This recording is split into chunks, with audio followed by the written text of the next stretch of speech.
Is that a handball or not? Oh, they're gonna give this as a penalty as well. This is such typical United shit. You wanna hear the worst part? It's gonna be a penalty and they're gonna send Willian off. Oh, United winning this 2-1.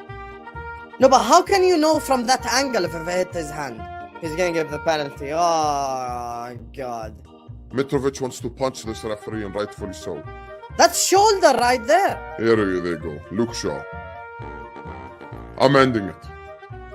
Sabitzer scored. I'm not even gonna do this. I'm genuinely not even gonna do this watch along anymore. This is the first time ever I'm gonna end a watch along 15 minutes before. A great game ruined by an idiotic referee. It's typical, so typical. Good game ruined by a shit referee. I'm out, man. Stop it. Get some help. Welcome back to the Top 6 show. I hope everybody's having a wonderful day. The international break is here, but the Top 6 show remains. Brilliant panel for you today. Brilliant panel that we'll introduce in a few moments' time. But like buttons, comments below, subscribe to us as well. And if you can't watch the full show, click on the link in the description to download and follow us on Spotify, where this show is uploaded twice a week. Record numbers over there each time we upload as well. So thank you. But lots to delve into today. And do you want to know a little funny thing about Hassam's rant there about Man United? From the handball decision until Man United going 2-1 up when he cut his stream off, it was 7 minutes. Brilliant. It was 7 minutes. Honestly, them 7-up jokes keep on coming in. But look at my beautiful panel today. Man like KJ back again, repping England today. The Brummy Jamaican representing England. I love it. Man like Gav is back. The Mac is here to back his Gooners as they are champions elect. David is here looking like a young Ruud Gullit in that shirt, if I do say so myself, with a dreads, brother. I'm liking it. Sav is back again, everyone's favorite Tottenham fan, as we are here to barbecue them. We're going to barbecue those pigeons again today. And here he is, fresh to talk about another disappointing weekend for Liverpool as they are rejected by Jude Bellingham. Man like Sonny is here. How is everyone? Everyone good? Everyone well? I'm all right. Yeah, I love the color red even more. I got red right here. You know what I mean? You got red right there on the wall. I got a bit of red here. And, you know, a bit of red at Old Trafford as well. I love to see it, man. And at the top of the league as well. It's nice. Red's his favourite colour. Red is beautiful. I hear you. Red's the colour this year. I mean, red's been one of the banter colours for many years, barring Liverpool. But now, the original Premier League dons are back to ripping it up and tearing it up each weekend. Viewers, remember all your super chats we save, and we'll kind of read them out topically for you. So feel free to send them in. Any talking points or topics you want us to discuss, feel free to send them in to us as well. Super chats and member chats will take the priority as ever. But the first talking point tonight, Sav, is for you, my old mucker, with Spurs humbled, embarrassed again after throwing away a 2-goal lead in the last 10 minutes of the game. And that was followed up by an epic Antonio Conte rant. And we'll move on to Antonio Conte, but talk to me about the game, Sav, because, I mean, as you had a big fight about this last week, did you enjoy it? Did you enjoy it? I haven't enjoyed watching Tottenham Hotspur under Antonio Conte. Listen, this constant need to play a back five, no matter who we're playing against, is just killing it for me. We've gone to the team bottom of the country, bottom of the Premier League, have conceded the most goals in the Premier League. We're playing 5 at the back. They dominate possession. They dominate the number of shots. Our keeper is made to work hard. And we score 3 breakaway goals and everyone thinks it's good. It's boring. It's negative. And I'm numb to it, Terry. I'm numb to it. I know people like seeing the Spurs fans have meltdowns. I don't do it. I don't have meltdowns. Then it's not worth melting down and get about. This is what we are. This is who we are now. This is our club. So, no, I didn't enjoy it, to answer your question. No, it wasn't enjoyable for me. I get you. I guess that you didn't. David, on Tottenham, do you think this is the collapse, the lack of quality personnel, or is this a disconnect between the manager players system? Because they're throwing away leads or getting beat by teams that are so vastly superior to them. It's unbelievable. I think it is a bit of both, to be fair.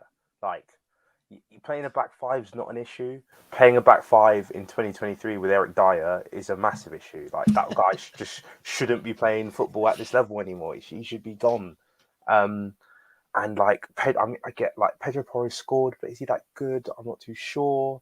And I look at Tottenham's squad, and it's just like, unless Kane or Kulusevski shows up, they're done for. That's the only way they score goals. It's just hope Harry Kane shows up today. And to be fair, he's actually having a phenomenal season. If Haaland didn't exist, Kane would be getting talked about in that way. But unfortunately, he does exist. So yeah, whatever. But yeah, like, it's hard to explain what's going on with Spurs because they are fourth technically. If I could swap places with Spurs in terms of points, I would. If I could swap places with Spurs instead of where my club's going, I wouldn't. And I'm in 10th. So if that doesn't tell you what's going on, I don't know what else will. So yeah. That is the damning. That's damning, isn't it, Sonny? A team in 10th who everyone's bantering wouldn't swap with Spurs that are sitting fourth right now. Look, I was having quite a bad day Saturday. It's just one of those days, and it's just Spurs are like when you look at a poor family. It's like you just feel fortunate for what you have. Like, Liverpool should not be in the top 4 race, but because we're with it in Tottenham, we've got such a good chance. I don't know what it is. Poor family.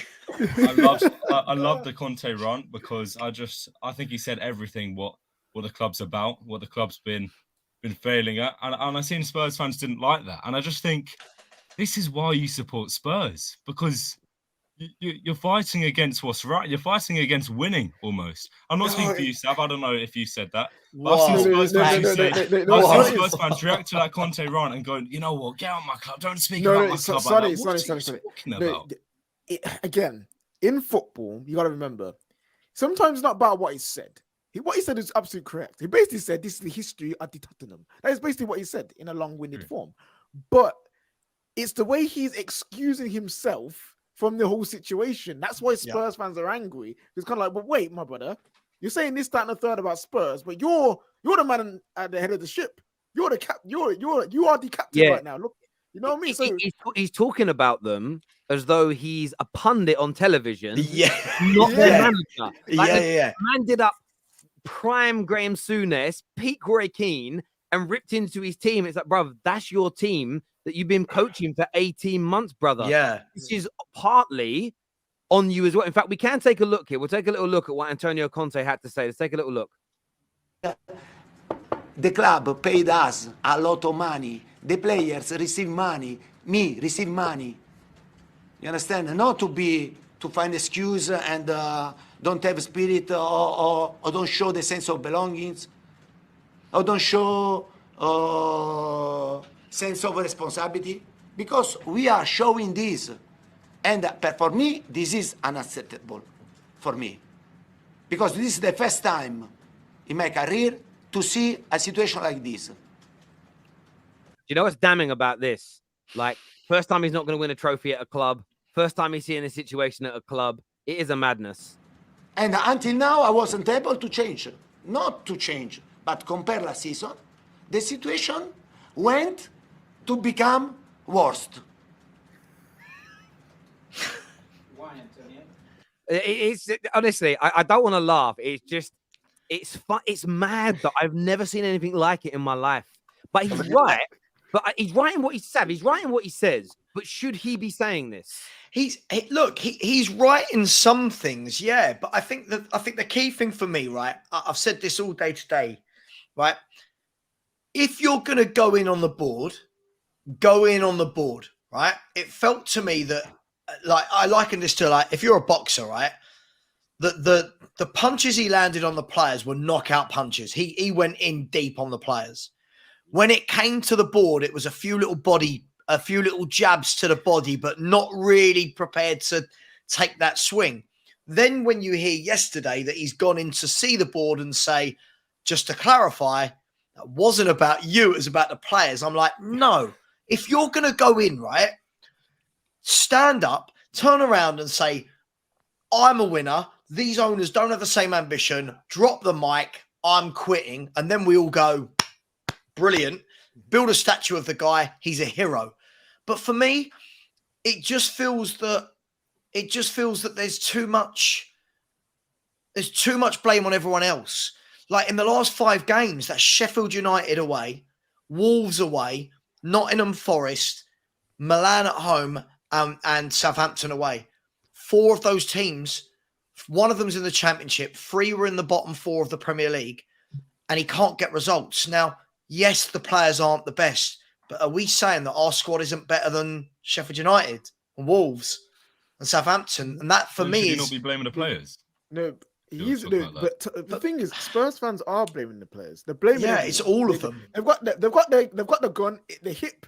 The Sava especially, they're firing at the hip. They don't care who they hit when it comes to Spurs. Even Spurs fans. They're just getting shut up by their own fan base. It is a madness at Spurs right now. But the thing is this, Antonio Conte, this rant reminds me of the Ronaldo interview, where you're going out, you're speaking against all these different people, but yet you're failing to realize the point that you've played, the what you played in this situation. You're not acknowledging that. You're just forgetting about that. So if he had come out and said, look, we're struggling, the players aren't good enough, the board ain't backing me, I'm not doing my job right, but you know what, fans, I need your backing, support me, and we can. I think Spurs fans will be like, all right, cool, he's taking his part of the blame, and he's trying to fix the club in the right way. When you're just trying to be like, oh, this never happened to me, and this has never happened to me, and fans will just look at that and be like, bro, like, look at the crap that you've been putting out there, man. Don't come chat to us about this ain't happening. To be fair to Conte, walking into a club that I think he went there for money, to be honest. But I think he went in there thinking, oh, these players, they may not be amazing, but they can't be that bad. I think it's taken him 18 months to go like, oh no, this current team, whatever they're trying to do isn't working.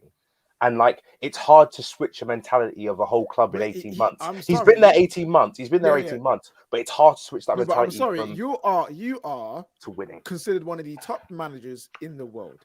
Not Correct. to be rude about Spurs, but when they approached you the first time, you said no. They'll come back at you again, and you are a top class manager. You've got the pick of any club that you want. All you have to do is wait. You're telling me he's never done his research on Spurs. He's never done the history of the Tottenham lessons and realize what kind of club there is. He just has to go and call Jose and see what kind of club. Yeah, but go also, call Nuno, see what kind of club they are. I think Conte is so headstrong.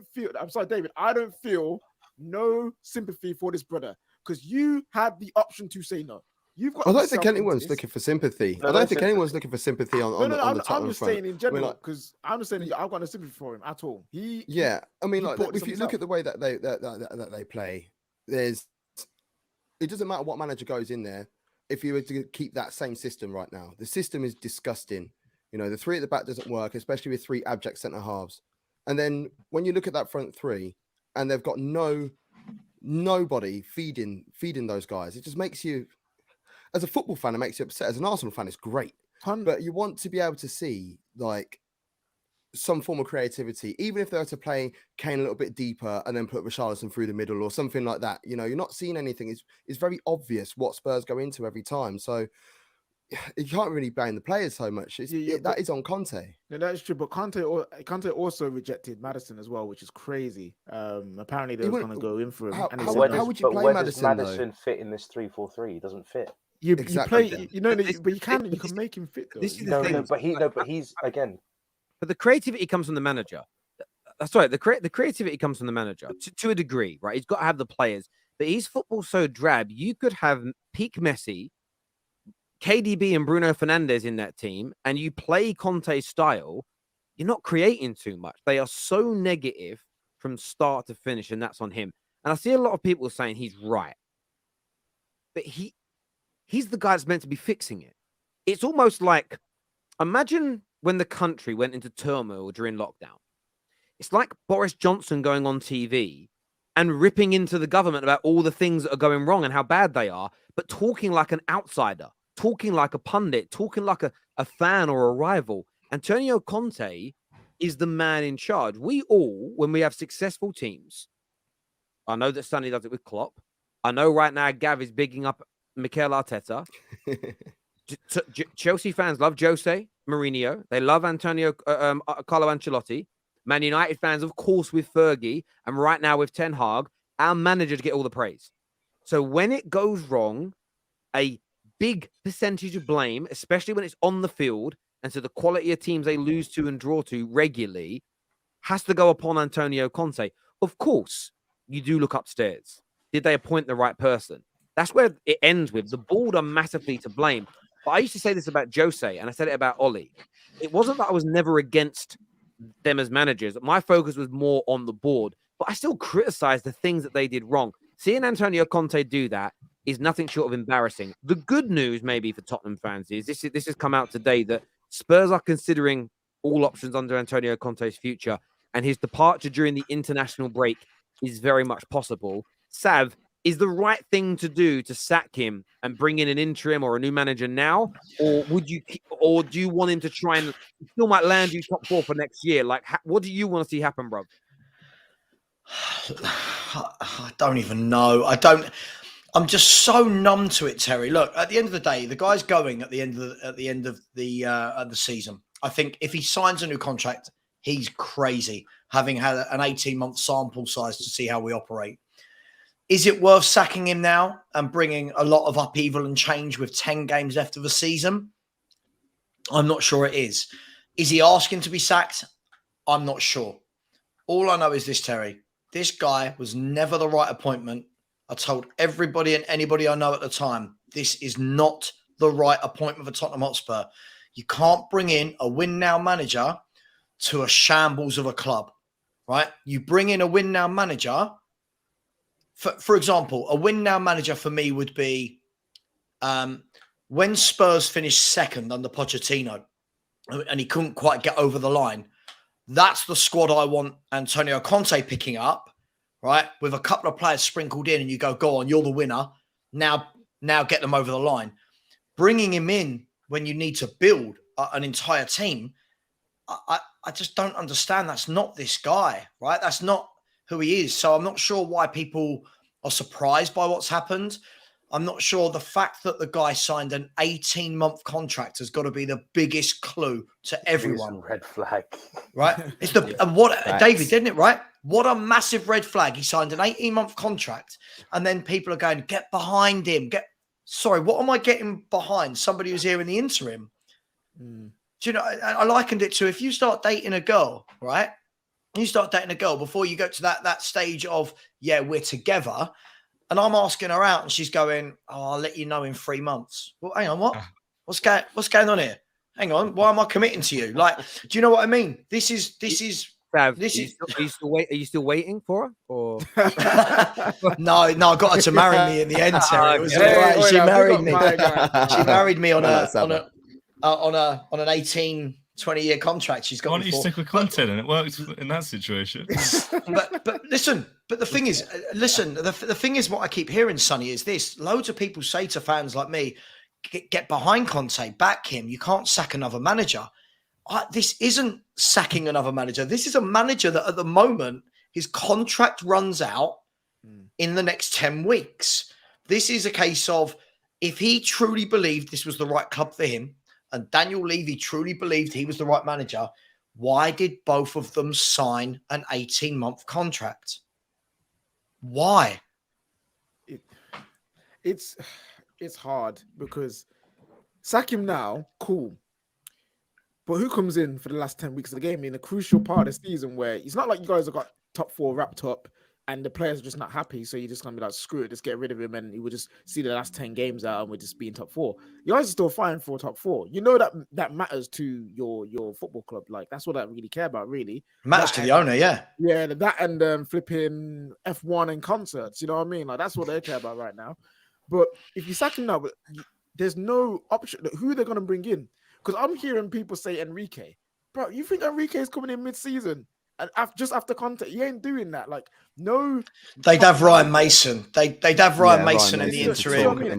No top manager would want to do that right now. So sacking him would be pointless. He's going out at the end of the season anyway. But at the same time, keeping him here is not going to help situations either, because it looks like he's starting to start. If you're a looking like the player, players. if you're a player, right, and he's here in 2 weeks' time, when we play Everton 2 weeks tonight on the Monday Night Football, right? Away, a team that are going to be full of energy, full of fight, full of passion. If you're a player in that dressing room, right, and you're rocking up, you've driven up to Everton or whatever, and Conte's giving you a team talk, are you not sitting there going, what? Why am I going to run through a brick wall for you? Aren't you? Well, this is exactly what different words, but it's what Jose did at Man United, and it started off in the summer when we had a number of injuries and other problems. But he was saying to all this isn't my squad, this isn't my team. They're Man United players, but these ain't my players. These ain't who I want. He was berating Martial that was at the birth of his child. And then all season he moaned and he moaned. He spent the summer slagging off Pogba, saying, look, he's good for a month, but I don't know if he can do it for a full season. There are certain things, and this is what's crazy. Fans always say, I want managers and footballers to speak the God's honest truth. Do you know the irony of that is this? They would be the same people that would march into the HR office at work if their boss stood up in front of the entire workforce and spell out your flaws and your problems and your inadequacies to everybody. There are certain things that must be kept in-house, unless it's discipline-based and it's a certain individual that's had warning after warning after warning after warning, like an Aubameyang, as an example. Even Man United with Ronaldo, the manager at no point slagged him off. He just smiled. He's one of our players. He's who I want around. And that's why you can't, I often say you can't take managers seriously. As in, you can't take them word for word seriously when they say things like, oh yeah, I'm really happy with Cristiano Ronaldo staying. He's part of our squad. Excited to work with him. And then everybody says, oh, see, the manager wanted him. The manager wanted him. He has to say that because it's professional. And it isn't even about the other players being hurt by that particular comment. It makes other players distrust you. What if I do something wrong? Is he going to out me? Is he going to slag me off in public? Players don't want that. They get enough shit as it is. And Antonio Conte, for me, has made, I don't think he's made a mistake. This is calculated. He wants that severance pay now. He wants to sail off into the sunset, have a little 6 months off, and then see what's happening, because he's going to be walking. Well, he won't be walking away with huge amounts of money, but I still think he wants his last 2 or 3 months' salary. Terry, there's rumors.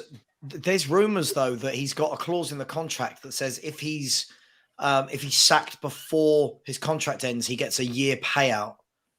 Oh, I don't know. I've seen lots of things going around. He's going to get caught in bed with Harry Kane's wife or something. Yeah. Too. Who is his agent? His agent's doing God's work. His agent must be the same one as Maxim Choupo-Moting's agent or something. No. Don't disrespect Choupo-Moting. You know, he's actually a baller. David, it's not that amazing. He's a baller. It's not that amazing when you think that Paratici would have probably been, as the director of football, the one negotiating this, and he's not corrupt at all, is he? Old Paratici. They're splitting it. I can't lie to you though. Spurs, result-wise, at the weekend, it let Man United off massively, because not let us off. Like, we've kind of been dragged back into the top 4 race for 2 reasons. One, we got beat by Liverpool and then didn't beat Southampton. And because of the Carabao Cup final in this weekend, it's essentially 6 points people have been able to catch up with us. And we've kind of been, if we win our games in hand, I think we're comfortable enough. But you've got to win games in hand. One of them is against Brighton, and our first game when we returned against Newcastle. Spurs had such an opportunity to go ahead of us and put even more pressure on Newcastle. But honestly, I can't tell. I celebrated that goal about as much as I did Mitrovic's red card. I'm not even going to lie to you. I was jumping around this office like a madman when it went in. I couldn't believe Southampton did it. So I actually want to thank Spurs, and like I did on Saturday, thank my father. I know it was Mother's Day this weekend, but Dad, I appreciate you so much for not making me support Tottenham. I really, really do. We have a super chat here that says, big up the panel. Sava and X are the realest Spurs fans I know. 100% feel sorry for them, but the rest can hold it. Is what I say here. Let's be honest, Spurs are the North London cold. Watching as Thor's wife gets panned by Wow. Yeah. Well, there we go. Let's have a discussion. Says City 8 points off, Chiti off 8 points, United 19, Rotherham 20, Liverpool 27, and I think it's meant to be Chelsea 10th 10th seed, 31 points. I am angry on Arteta for making the Premier League a Farmers League. Come on, you. I'll move on to Arsenal a little later in the stream. Someone's saying my sound's off. I can still hear you, Terry. It's clear to me. I can hear you. Yeah. That's Maybe weird. Connection. No, it's all working Might fine. be YouTube. It might be. It's Everyone's terrible saying. audio and lag. Yeah, it's not. It's So a it's the YouTube. KJ do your job, bruv. I can't help this. I'm an audio technician. Yeah, but it's obviously all of you guys. Well, I'll come out and come back in because it might not. It might be me, but yeah, it's. You know what? I love how they all write it like we're in control of it. It's honestly, it's not us because there's no signal issues my end. Well, apparently it's better, fixed.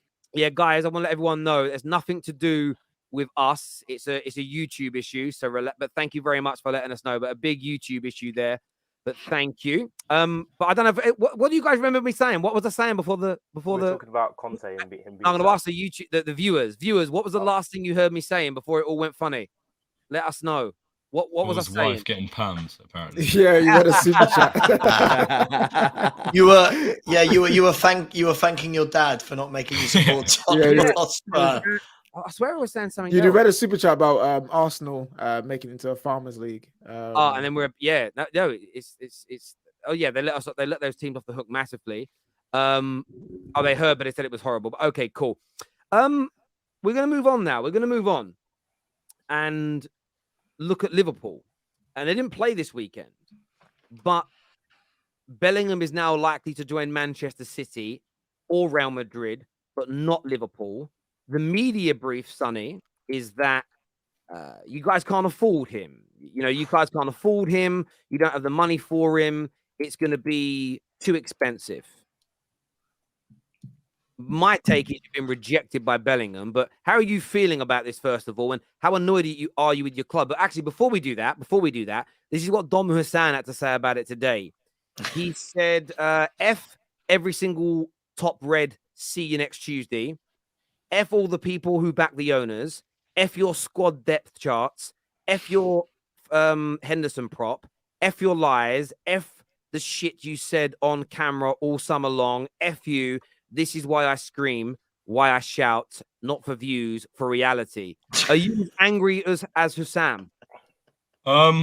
Maybe I think Sam has a little bit more of an angry personality than me. So if I had his sort of personality, I'd probably be as angry. But look, I agree. I think obviously I'm FSG out. I think in this generation now, the way football's going, you need like a fat American as your owner or a Saudi as an owner because you can't compete if you have someone not a regular size American, a fat one. No, not a regular size American. Yeah, they have to be fat. So I just. Do you mean wealthy? Like fat as in wealthy? No, I mean fat. He means plump. I mean Todd Bowley sort of fat. He's not even that big though. He's not that big. All right. I think you need to spend a lot of money. Look, I'm not taking it in any sort of way that we are rejected by Jude Bellingham because those sort of things do not come out 3 months before the season ends, especially when it was only, 2 weeks ago and Jude Bellingham was favourite to join Liverpool. So I'm not having any of this rejection stuff. I think even if Liverpool have got worse from since when he was favourite to join Liverpool, I think you have to realise just because the club's doing bad, we're still Liverpool. Like, we're still going to be up there. We're still going to be competing with the biggest of teams. But in terms of the money, look, this is why I've been FSG out, because I know the way football's going. In 20 years' time, everyone's going to have Saudi owners. Everyone's going to have these American owners because they're all going to spend the most money. Tottenham are not going to have Levy in 20 years. We're not going to have FSG in 20 years. United are not going to have the Glazers in 20 years. Newcastle will probably have the same owners. Chelsea will probably have the same owners. All the owners are going to be competing on the big money level. And this is why it needs to happen sooner than later, because look, we're going to get these Newcastles coming in and then they're going to become better clubs than Liverpool, and then Liverpool are going to have to work harder to get back to the top. It's nothing to do rejection. We can more than get Jude Bellingham in terms of our club pool, but it's about the owners and the money. That's all it is for me. Your club are a disgrace. What do you mean? Go on. Okay, wow. No, I don't say club, not Liverpool Football Club. They are a disgrace to me in many other ways. But FSG, let's just call it out for what it is. FSG are a disgrace. I remember a few years ago, Terry, you probably remember this too, when LeBron James signed up with Liverpool when Nike gave them the biggest shirt deal known to man, when Mbappe was apparently on the way. Like, you guys were bragging about this massive revenue boost and this new income that you've got, and the fact that you can go out and buy anyone. And net And spend as well, FSG KJ. Remind him about that as well. What you say? Net spend champions. Remind him Net, about oh yeah, that and as net well. spend, obviously net spend. Then your net spend was just above everyone else's. And then FSG have just clowned you year after year after year. And I don't understand why. Sonny, Hussam, all the FSG outers I'm cool with. I don't understand why you still got a big, strong portion of your fan base who are FSG in. I understand It's literally only because we've been successful with them. That's it. That's literally it. I understand, yeah, that they brought you from the brink of death. Oh, you're about to be liquidated with Hicks and Gillette, and FSG come and saved you. I get that. I understand that also you've won things underneath them. Even last season, you won 2 trophies. But I think that's in spite of FSG, not because of FSG. The whole thing with Van Dijk coming in, Alisson and Fabinho is mainly due to the Coutinho money that you got. And well done for getting that money, but where are you going to spend that without that money? And their model, like you say, Sonny, the model that they've got is not conducive to winning football in this modern day. Well, and I think that Liverpool fans, it is. You're just not going to maintain the winning team, because what you built Mo Salah and Mane and Gini and Henderson and Van Dijk and Trent into as individuals and as a team, to maintain that, you can't buy players that need development, because you go back to where you were and you start again. That's the model. It's you build a team, it ages out, and you start again. What your club isn't willing to do is to maintain that by adding the stardust that's needed. And we all called this out. We all called it out, and we're called haters. We're like, fine, we're not hating. We're telling you that you will have this drop-off. And you will come again under Klopp with these owners, potentially, and win another title. But it's going to be in 3 or 4 years' time when you build a squad again. Sorry, KJ, continue. Sorry, I didn't mean to jump in, but... No, that's fair. Like, honestly, I just think that the Liverpool fan base, in spite of what you've won, need to be treated properly. They raised... what they did during COVID what they tried to do during COVID is a disgrace in itself for their people of Liverpool. What they was trying to do to supporters. Let's not forget about that. These guys they say they're here to win things. They're here to win things on a budget. Them man try to do Moneyball until the end of time. It's not going to work anymore. And I think Liverpool fans, as a fan base, match-going fans, online fans, like abroad, wherever you're from, you guys need to unite and make sure this ownership flipping buckles up. Because they can't keep promising you a big transfer window, a big signing every summer just to fail you. It's a disgrace. And that's... But, brother, and that's the bit. You know, I get they're going to push this notion now, and it's the same story. Listen, David Ornstein is telling the truth as he's been told it. David Ornstein has been told, in my opinion, by Liverpool that we want him, but it's going to be too expensive for us. Jude Bellingham has been the price that Jude Bellingham's going to cost for a year and a half now. So 3 weeks ago, when you were seen as the favourites, when he posted a picture with his father, and by coincidence, there was a number 7 on his shirt, and Liverpool fans assumed that was him taking the mick out of Man United's 7-0 defeat, and he was going to join Liverpool. He was costing this much then as well. The price hasn't changed for Jude Bellingham. He hasn't suddenly, in the last 2 or 3 months, put in these performances that have escalated his price another 50 to 100 million. His price has been his price. But Liverpool Football Club were allowing the rumour to continue that you were going to buy him. That's why in the summer, when you didn't buy a midfielder, 95% of you were like, it's okay because we get Bellingham next year. You were talking as if you'd already signed the paperwork. And us real football fans were saying, man, you guys have been lied to. Like the sponsorship deal. Oh, we're going to get 25% of every single bit of Nike merchandise sold. We'll have more money than anyone else. The new stadium, this, that, the other. We're doing things no one else has done. And then you never have any money at the end of it. It's basically, your club is like a pyramid scheme where there's no money at the end of it. You're being scammed. You're being scammed by your owners. And I'm not saying they are lying now. Ornstein's telling the truth. But in my personal belief, Bellingham's reps have said no. They have said no. We want to go to a team at the peak of its powers, Champions League football. You may not have Champions League football, and you're definitely not at the peak of your powers. You don't know what's going on with the ownership per se. He doesn't want to go there. So what do Liverpool do is they plead poverty again, We don't have the money for him, guys. Oh, we wish we did. We know we're making more money now than the history of Liverpool Football Club. We know the TV revenues are growing, the sponsorship revenues are growing, and we're billionaires, by the way. But we don't have any money. We're so sorry about that. By the way, there's a hike up on ticket prices coming for you in a few weeks' time as well. It's embarrassing. But Liverpool fans, the FSG inners will suck it up and go, oh, we're a community club. We shouldn't be paying these crazy money or crazy wages or anything like this for players. You're being lied to. He's rejected you because if Jude Bellingham said, I don't want Madrid, I don't want City, I don't want United, I want Liverpool, you would pay the damn money. Klopp for years spoke about never spending huge amounts of money on players. World record fee for a centre-back, world record fee for a goalkeeper. Look how much he spent on Darwin. I'd never spend that much on players. Look what he spent on Naby Keita, 60-odd million pounds. Like this, look, Liverpool Football Club are a great club. You're a great football club. You're an amazing sporting institution. And Klopp is a world-class manager. No shadow of a doubt he is. But the way he and your club lie to you as fans, and you all bend over and take it, it's actually embarrassing to watch now. Because maybe not you, but I've been calling this. This is why I've got respect for Sam. Because Sam and Kurdish and a few others are the only Liverpool fans that I see actually speak the truth. The amount that believe the PR twaddle is unbelievable. And where I'm consistent is when Darwin Núñez joined Liverpool and when Gakpo joined Liverpool. KJ, what did I say happened? Who did they reject? Oh, United. Yeah. We were in for them. We didn't pull away at the 11th hour or change our mind or suddenly run out of money. We got rejected. We were favourites to get them. And then we got rejected. So, again, that's where my consistency comes in. I'm not making this. I saw one go, Terry's got an agenda. Well, I said the same thing about my club and us believing our club's PR. I say it about every club. Spurs fans do it every year. Sav knows. They'll get a new manager. They'll play 2 or 3 nice games. Their local media will big up signings like, oh, we won the transfer window. Jamie O'Hara starts doing fanfares on TalkSport, and they're all winning the league again.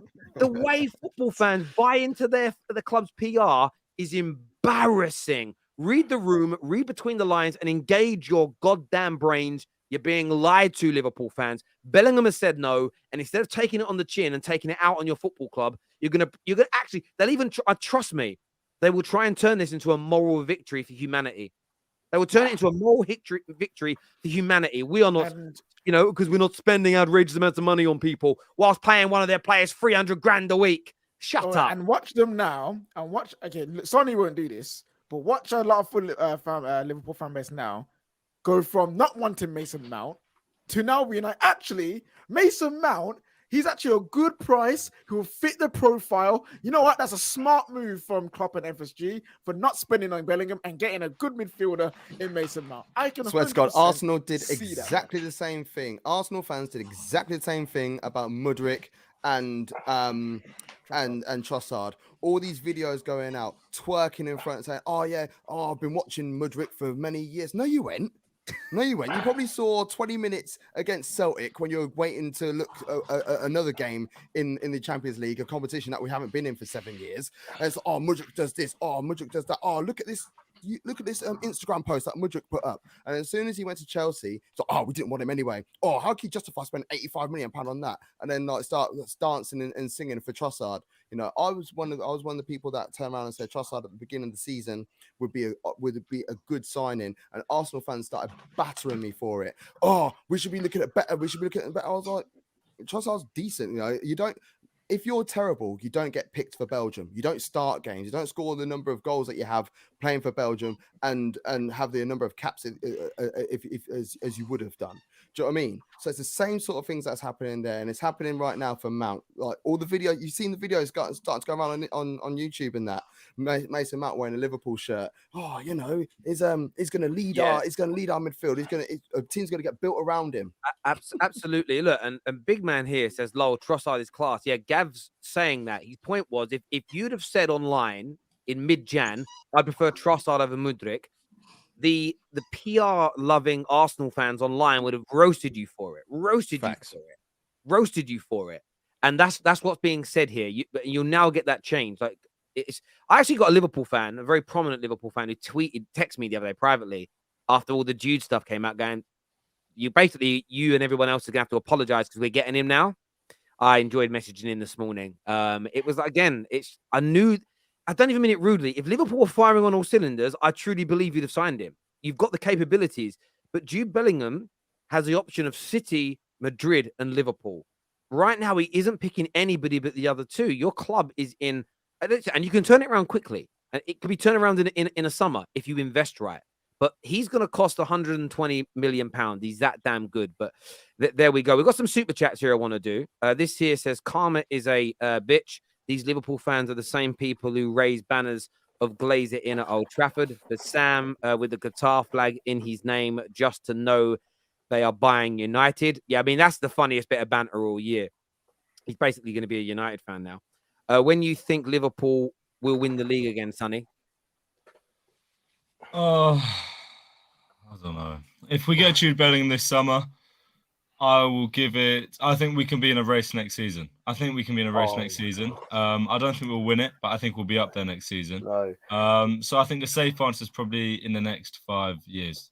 By the way, you need Bellingham and another 3 other midfielders. I was going to say, this myth about Bellingham coming into your midfield and solving things. No. But a good example of that is like, look how Arsenal are doing this season with very little injuries, and then look how Liverpool done last season with very little injuries. Jude Bellingham, we just have to rely on things. But Jude Bellingham doesn't fix your midfield issue. Yeah, you've needed a midfield since when you won the title last. That summer, that was the time to go out and reinforce that midfield. You need another CDM. You need a whole lot. You need a 6, 8, and a 10. You need all of it. So, Gav, don't you think? I think with players like I might murder his name here, like Bashatic and Harvey Elliott and Carvalho. I think they've got some promising players there. I think they've got some good young players.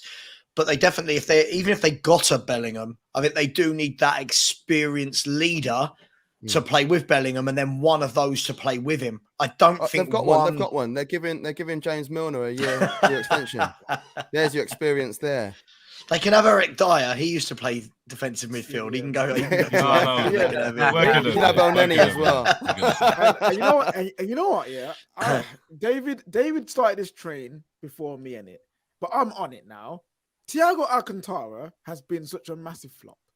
Thank you. Thank you. Why? Because he's never flipping available. I told all of. I said us when he signed. Oh my god, you don't understand. We talk about the midfield.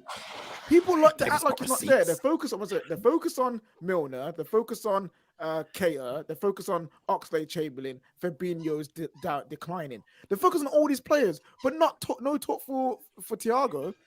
Thiago, I'm never in the flipping team. Thiago's not a flop. He never plays for your club. Thiago's given me one of the best seasons of my life last season when we went for the quadruple. You don't know how that feels. And he got you two trophies. He got you the FA Cup and the Carabao Cup. He got you out of the 4 trophies. I don't think you realise what you're saying, because we were like 3 games away from winning the quadruple. He's a flop. Thiago Alcantara is no better player. Is a no better player for your club than Gini Wijnaldum. No better. I'm sorry. I'm siding with Sonny. Amazing player. I'm siding with Sonny on this. You can't have a team that are they were an hour away from winning the Champions League and 8 minutes. 8 minutes. Did they win? Yes or no? Did they win? Yes or no? Whoa! Hang on. Let him land. Hang on. You've got to let someone make a point before you try and win the debate. Right. If you've got a player who played a lot of football last year in a Liverpool midfield, a team that were 2 games away from winning everything, right? They were 8 minutes away from winning the Premier League. I don't think calling him a flop. This is what I mean when I say that the football opinions go from 0 to hero. I don't know, why does he have to either be amazing or a flop? I don't get it. I've seen lots of games for Liverpool last year where Thiago was sublime, like ran the show. His passing was off the scale, but it's got to be hero or flop. No, why? No. Let me explain my point of view. Let me explain my point of view, because I started this whole, and then David, you can finish off because you've got a longer list than me. My issue is Thiago, when he was bought, his first season was. I'm looking at the broad spectrum. His first season weren't great. It wasn't. He wasn't really around. Second season, amazing games. You know what? Credit to him. Yeah, cool. But again, the issue's still there. The guy is barely around, and this guy is a Champions League. I swear, he's a Champions League winner, multiple league winner in multiple countries, and yet he can't. He's not around. He's not around to be this world-class player we can see. And I know his talent is amazing. When we were linked to him, I love the fact that we was linked to him.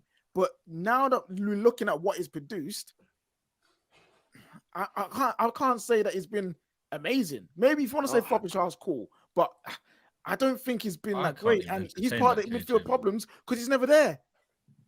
You say he's never there. That's not true. That's not true that he's never there. When he signed, majority of the time, he ain't there. When he signed, I was told this guy's going to come in. He's going to get assists before assists. He's going to do this. But that's not his game. That's not his game. Sav, you weren't here when I was saying that's not his game. No one wanted to listen. Everyone was on there. Thiago's the best midfielder in the world. Blah blah blah. And he's not. For me, the reason why he's a flop is because the level that was given to him was this guy's going to be one of the best midfielders in the world. And ever since he's been at Liverpool, he ain't been that. He's been good. He's had great games. Have Liverpool become a dramatically better team with him in it? No. They nearly won a quadruple with him. Did they win a quadruple? Yes or no? They won half of it. That's not bad. But that's you can't blame that on. We can't say that on one player. I'm not blaming that on Thiago and Thiago. My point is, it's the value added.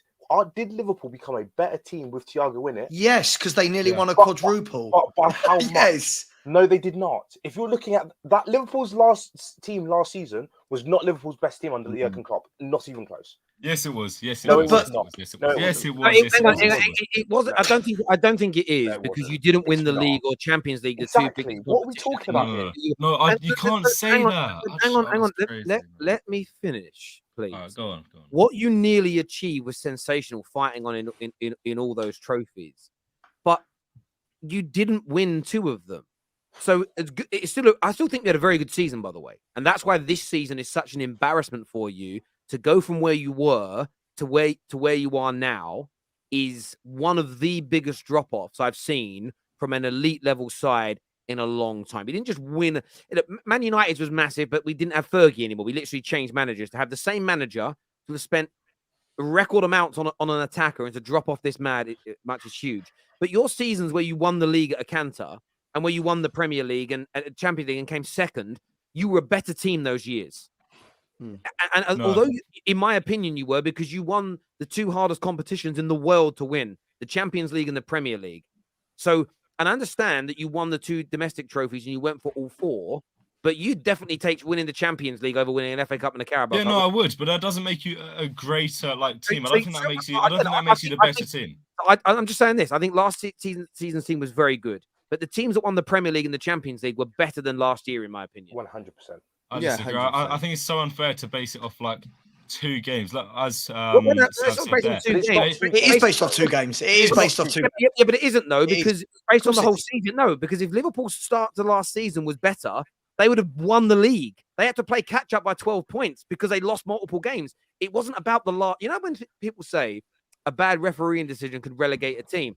Yes, if they get bad decisions in every game of the season, they don't win any matches. If you win all your other games and get 40, 50 points, that one refereeing decision doesn't relegate you. It's a nonsense. No, I know, but it's so sensational, Terry. It's so sensational. Sav, what's sensational? We're saying the Villa comeback cost Liverpool a league title. What cost Liverpool a league title was their bad start to the season. I agree. So it isn't one game. What also is sensational is saying a team that didn't win the league or Champions League is better than Liverpool's team that won a Champions League and a Premier League back-to-back seasons. I think that's from a Liverpool fan. It's mad. We were more consistent last season than we were for the other seasons. Even No. a rocky start of the season, I believe we were more consistent because to be in every single cup all the way to the end of the season using your whole squad is ridiculous. So Man United, we failed to do that in the other season. Hang on a minute. So Man United this season, are third in the league, right? So if we end up winning 3 trophies this year and finish third in the league, are we better than the year that Liverpool won the Premier League and just won 1 trophy then? As your team, yes. So this Man United team, if we win the FA Cup and the Europa League, we're better than Liverpool's title-winning team. Yes, as a team, yes. Well, hang on, if you win what? Say again, if you win what? If we win the FA Cup and the Europa League, plus the League Cup already won. We finished third. By Oh, your no, logic, no, we're hang on better a minute, than because you. you're miles off the Premier League, which is the most games. I thought you said win the Premier League. Get out of it. But what do Get you out mean? of it. So if you look at it as more consistent last year, you weren't. You were 12 points behind at one stage. No, because you're playing in the Premier League every single week. So you're always playing a Premier League game. You're always playing a Premier League Exactly, game. This so Man that's United why team in it's the harder Premier to League. But this was about Thiago Alcantara. All I know is every time I watched Thiago play last year for Liverpool, that boy ran the Liverpool midfield. That boy is a class act. Yeah. So to call him a flop, he's not a flop. I'm not saying he's a flop for him as a player. He's a flop for what he was brought in to do as that player. Which was what? How do you know what he was brought in to do? So he was supposed to transform and revolutionize the midfield of Liverpool. Said who? Wait. Said every Liverpool fan when I told them. That's fans. That's fans. That's fans. I get your point, but here's the thing. Yeah, listen. Here's the thing. Yeah, he's supposed to revolutionize the midfield. 2 years later, or however long it's been since he's been there, they're now looking about redoing this midfield still. So it's like if he's been brought to revolutionize it, where's the revolution? But hang on. But KJ, this is the point. I'm with Sabra. This is crazy. Look, at the end of the day, this is what I mean. Everything is so dramatic and sensational. Like if football fans if I turn around and go, oh my God, Richarlison was brought in to score 40 goals a year. I'm a football fan. What I think doesn't matter.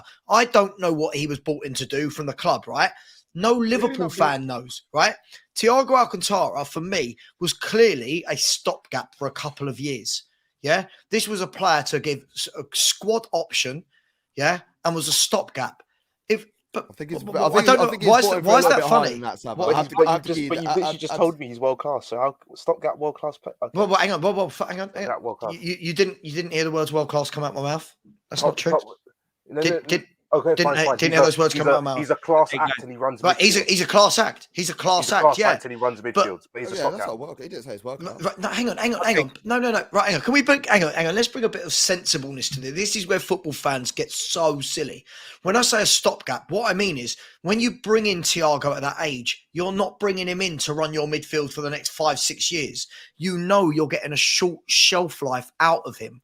But football fans have to go so dramatic with it. He's brought in to revolutionise and be their midfield for years. No, he's not. They would have done their homework. They would know that he's an injury-prone footballer.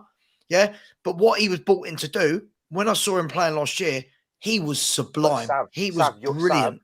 You're literally explaining my point for me, because my point is when he came in, I was like you and I said all of this stuff, but none of them wanted to listen. And my point is, that's on Liverpool fans being Liverpool fans, right? I'm going against Liverpool fans. I'm not going against Thiago as a player. I'm sure he's a lovely bloke. He plays football. He's a better footballer than me. He's better than Loftus-Cheek. That's cool. But that's not what I'm debating here. Guys, I want to get some of these super chats here, just in the interest of time here. It says here, facts is FSG broke the news of selling Liverpool, but 1 month after Man United was on sale, so all the attention came to United. Then FSG backed out. Man United is bigger than Liverpool. We know that. Well, financially, definitely. No, I mean, I don't know about his point there. Like, I don't know about. I mean, that's literally what. Well, it's literally what happened. You went to sell it. Everybody wanted to buy United and not you, so you took it off the market. You think Liverpool backed out because Man United were taking attention?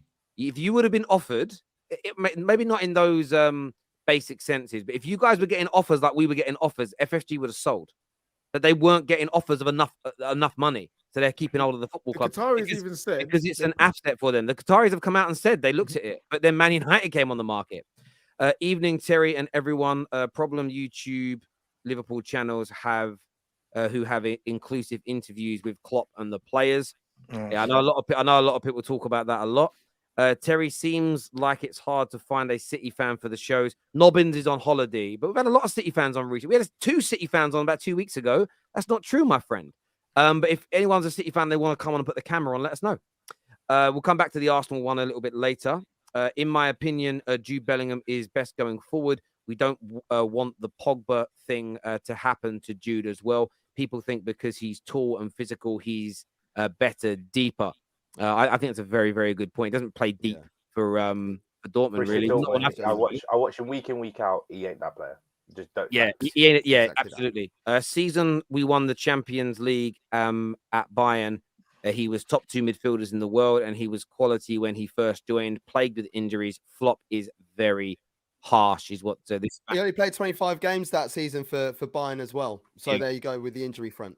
This says Sonny cries yet watched him call United season a flop, is what Dyke says. I don't know where that's come from. St. Paul fan said he was as good as KDB. Yeah, from a fan point of view, he was overhyped for what he was going to come in and do. Not him as a player, but the impact he was going to have. There's no doubt about it. This here says, I'm very sorry, but I haven't seen such a sorry-looking, big-mouth, shameless guy like Sonny ever. Your team is worse than Spurs this season. Is what he said. That's actually true. The adjectives were bad as well. The I adjectives really were want to bad. say something, but Spurs right now are above us, aren't they? So Yeah, well, yeah, that's why he said it. That's why he said it, bro. That's why he said it. And I'm just leaving it out it's there. not a 28-game season, though. I'm just leaving it out there that originally you said. That's I why wish it was. that's why sometimes you don't challenge people. When he said yes, that this Man United team who win 2 more trophies is better than their title winning team, you just leave it there on their 99 points better than us. Wait, I never said that. You did twice. No, I didn't. No, I didn't. No, I And then didn't. you I backtracked and you realised. misheard you. I misheard you. I thought you said the league title, which is completely different. It's like He didn't Terry say it making- once, he said it twice. This guy here says making stuff up. So I'm not making anything up. I'm telling you my opinion. I think Jude Bellingham has rejected you, same as I think that players reject Man United. I am consistent. You don't hear no flack here. Nice to see the blue bus letting its patience off. Good to see you, Sonny. Terry, please make sure he gets back for his 8 p.m. curfew, is what Pac-Man says here. Speaking, though, of Man United that have just been mentioned, the absolute madness of a game yesterday, Gav. Fulham dominating, United looking tired, exhausted, really not at it. And then a moment of 7 minutes of madness, a breakaway goal, essentially, saved off the line by Willian with his hand. Marco Silva's sent off. Willian sent off. Mitrovic berates and then assaults the referee and is sent off. And then United score 2 goals literally in 2 minutes. And it's game. Have you ever seen anything like that in a top flight English game before? Madness, isn't it?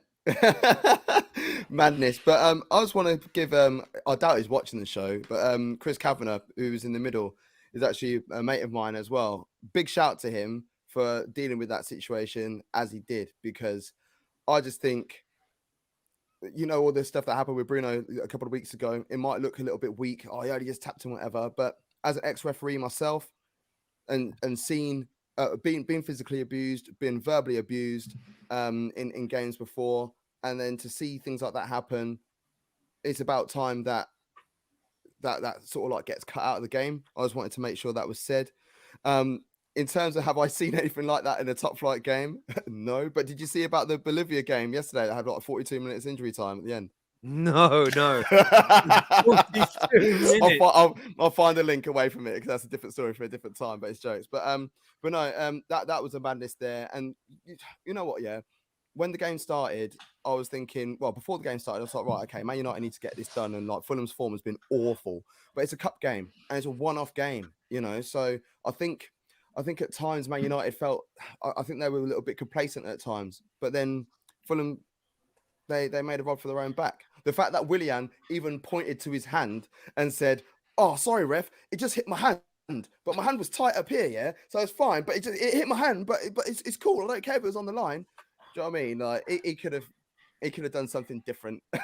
You know what he was trying to say? He was trying to say like my arm's naturally there, and it's kind of just. But yeah. Didn't go like that at all, did he? No, it's fine. Yeah. You know, but it's mad. Man United deserved it. It's nice to see Sancho doing his bit. Yeah, I get that. In terms of breaking it down, does anybody have an issue with the handball? Does anybody think that wasn't a handball, wasn't a penalty, wasn't a red card? A lot of people on Twitter did. You know, Sam thought it was a shoulder, as an example. And I love that there's a journalist from Reuters, and we've actually got a license from Reuters. So I got the picture off there. You clearly see it, there was a great photo of it actually touching his hands. We know that. The red card, as you've mentioned, there's been a lot of outrage today because Bruno Fernandes wasn't red carded for, you know, pushing his hand into the back of the I still call him linesman, but the referee's assistant, where Mitrovic was sent off. obviously I've listened to 2 different referees on television today talk about it and essentially say Bruno was lucky, but they didn't think his was. It was there was he's frustrated. There's a conversation, and it's like a sort of a tap on the back as opposed to pushing him and squaring up to him and swearing and being aggressive. And for me, I think Bruno was very lucky not to be sent off.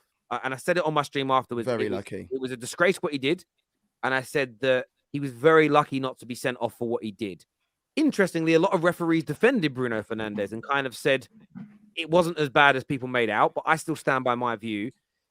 People are using Bruno not getting a red card, though, as Mitrovic didn't deserve to get one.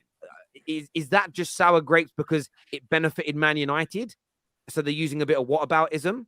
Or was Mitrovic unlucky that he was punished as severely as he was? And he may go on to get an even longer ban. The Referees Association today has essentially asked that he gets a 188-day ban. I don't know why 188 days. Is that when the next season starts or something? But essentially they've said 188-day ban he should get. What's your thoughts on it, Savo? You know, was Mitrovic unlucky to get the red card? No. Listen, I think, you know, fans, football pundits, everyone, we always say that we want managers to make the big decisions. We want them to feel empowered to run the game and have full control. And if we want that to happen, then we can't see things like what happened yesterday. They can't be worried about doing that. I think football's got to the stage where we're seeing every single time a decision goes against a club, 3, 4, 5 players crowding around the ref now.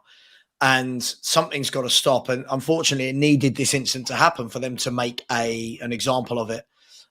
We've seen this before when it's happened, like when Cantona did what he did, Di Canio did what he did. When these things happen, you have to make an example. And I think this is a great time to turn around and show, right, you do not touch a referee. But I also think refs need to get stronger. Refs need to, if somebody comes towards them, I'm not saying pushing, if they're all going yellow card, he should get out his pocket and say, right, if you don't walk away now, yellow card. Not one more word. Sava, I have to say something on that, and this is what makes me laugh. Let's have a look at the World Cup earlier on this year. I know you should go game by game, and each game is different. But if you look at the World Cup this year, the Netherlands versus Argentina, and everyone's saying that La Hoge lost control of the game. He had full control of that game by giving cards out, and the players don't want to listen. They don't care, and that's the issue. We laugh, you laugh about it, KJ, but like I'm not laughing at that. That's his job. He goes out there. He doesn't. You don't listen to. Oh, see, fair enough. I was going to say, like, because by giving cards out, that is maintaining match control. So, like, for instance, what happened in the game yesterday? As soon as he was touched, straight away, bam, red card right up his nose, and then stood back. If you want to keep coming up towards me, then you're making a rod for your own back. Mm-hmm. You see what I mean? Yeah, no, absolutely. I mean, South London's finest here has said, basically saying that I'm being a hypocrite and that I didn't say anything about Bruno. Go back and watch the stream. It was in front of 138,000 people that watched that show. I absolutely called him out and said he was lucky. The difference being he didn't get sent off. So it was a less of a talking point after that game, after he got beat 7-0. But he still got called out. That's the crazy thing. I called him out. I think, do you know what's crazy about it? People always try and catch you out on these circumstances. The problem is with trying to catch me out is that I am so consistent, my own fan base don't like me at times. You know, I've called for my own players to be banned for diving. I say when United, how many times in the group chats, Danny Devil in the details is like, Terry, why are you saying we got rejected for Liverpool? Why would you do that to Man United? Because it's the truth. It's it's my truth. It's what I think happened in that circumstance. At the end of the day, what Mitrovic did was different to Bruno, though. Bruno didn't square up to the referee. Didn't get in his face like that. Bruno clearly didn't say something to him because the referee was going to send him off before the nudge. He was swearing at him and berating him and I'd guarantee you he said something disgraceful. At the same time, it wasn't helped by their manager also getting himself sent off as well. Like, that's the thing with it all. And the crazy part about it, and this is why the whataboutism is taking away from criticizing Fulham for their meltdown. Why are they having a meltdown over a clear red card and penalty? It's not contentious. You know, it could be if Man United did it last week when Casemiro was sent off, I could half understand it. Yes, it was a red card, but the player didn't mean it. His foot slipped over the ball. You know, sometimes there are decisions. If Chelsea, when they didn't get that handball against West Ham, if they had behaved like that, I'd understand it because they didn't get a clear penalty. But when you know, I didn't understand why they had a meltdown. It still doesn't make sense to me because we could have missed a penalty. And I think if we missed a penalty and they had 10 men on the pitch, I think they beat us still. We were awful. But Terry, even at 1-1, you say to yourself, even if the penalty goes in, you say to yourself, right, regroup, 2 banks of 4 or a bank of 5 with 4 in front, just play 4 penalty. Do you know what I mean? Something. But they've both lost all of them have lost their heads. And that was Fulham's, let's be fair, Fulham aren't going down. I don't think Fulham are going to get Europe either. This was the pinnacle. This was them. This was their season. And now it looks like they're going to, they're out the cup and it looks like they could lose their top goal scorer for the rest of the season. So in 3 minutes or 4 minutes of madness, that's what's happened. But look, Terry, I do need to shoot. So no, I know you've got to shoot, bro. We'll catch up with you soon. Martin here says that's not the point, but that is the point, my friend. The whataboutery. Well, Bruno didn't get sent off. Why did Mitrovic? It's the wrong way round. Let's say we all agree Bruno should have got a red. Then that means you agree with the red card this weekend. The British public have an issue with doing things, in my opinion, doing things backwards. Like when Raheem Sterling gets abused by the media. We don't declare and state that all players should be respected by the media. What we want is players that don't get abused to be abused. We always football fans are like VAR. It's true. It's almost like what we want. We see one bad decision and we want all the decisions to be bad. No. When Casemiro got a red, what did I say, Martin? Like, at least give me credit of being consistent. I didn't say he shouldn't get a red because others didn't.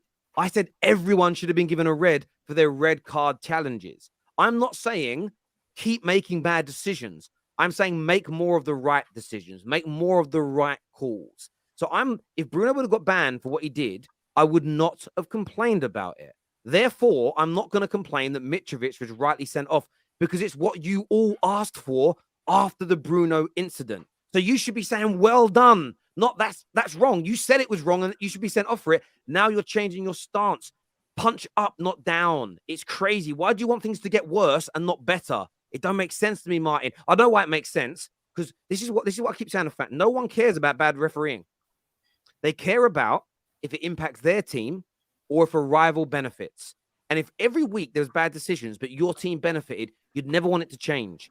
Fans don't care about correct refereeing. They just want to see their rivals lose and then win by any means. And that's why it's never going to improve because fans need to come together and demand the right results week in, week out. Until that happens, we're going to stay in this situation. Well, the thing is, well, money's key at the end of the day because there's so many different respect campaigns and programs that are always brought out for referees, and there's always made to come out at a junior level. When I say junior, I don't mean age group on teams. I mean in terms of standard. They try and bring these things in at step 7, 8, 9 in the pyramid. Anything that comes in at the top level, like there was a season. When was it? It was probably about 15 years ago when they started doing the thing on dissent. And I remember Wayne Rooney got a straight red for foul and abusive language. And all of a sudden, all 20 teams in the Premier League clubbed up and they spoke to the PGMOL and were like, people are paying big money all around the world to watch their stars at the highest level. We can't have people suspended all the time because of little things like that. So they end up scaling it back. That's pathetic. But it's okay for them to do it there and then just assume that the kids are going to be able to go out there and do it on a Saturday morning or a Sunday morning. It's poor. And I just think that it's not even referees. Referees are just being told what to do by the PGMOL. The PGMOL need to be held accountable for what is going on at the top level. And they do need to make a stance and say, I don't care what your clubs say. I don't care. We are coming in with this. Look at even 3-4 seasons ago with the pushing in the box. Remember the beginning of the season, everyone, like, there's a little push in the box, penalty. Happened for 6 weeks, 6 game weeks. And after that, look at what we're seeing now. Players getting shirt dragged and whatever, nothing changing. Handball law getting changed constantly. This is all something like the PGMOL need to just fight back at one point and just say, I'm not having it. This is what the laws are going to be. This is how we're going to implement the laws, and this is going to be filtered all the way down throughout the whole pyramid. And until then, you won't get, because people are crying out saying the Premier League referees aren't good enough. Okay, well, there's a lot of referees that are in the Championship and assistant referees that are damn good that aren't getting that move upwards because it's almost like a closed market. It's a closed Yeah. club. No, A little bit mate, like Super League. It's the and I same feel like vibes. VAR's got to a situation now where I feel like all they do is protect. It's all about protecting the referee's decision rather than getting the decisions right. And I think what they need to bring in is miking up refs. Really, a super chat here, by the way, says they could go back and suspend Bruno just like Mitrovic. Well, they can't now. They could have done, but there's a validity for that. Anthony gets away with kicking Robertson. That's why Fulham lost their heads. No, people need to stop saying Anthony. Anthony did not kick Robinson. I'm telling you now, man went to go kick the ball. Robertson came through and hit people acting like he's gone on welted him into the flipping air.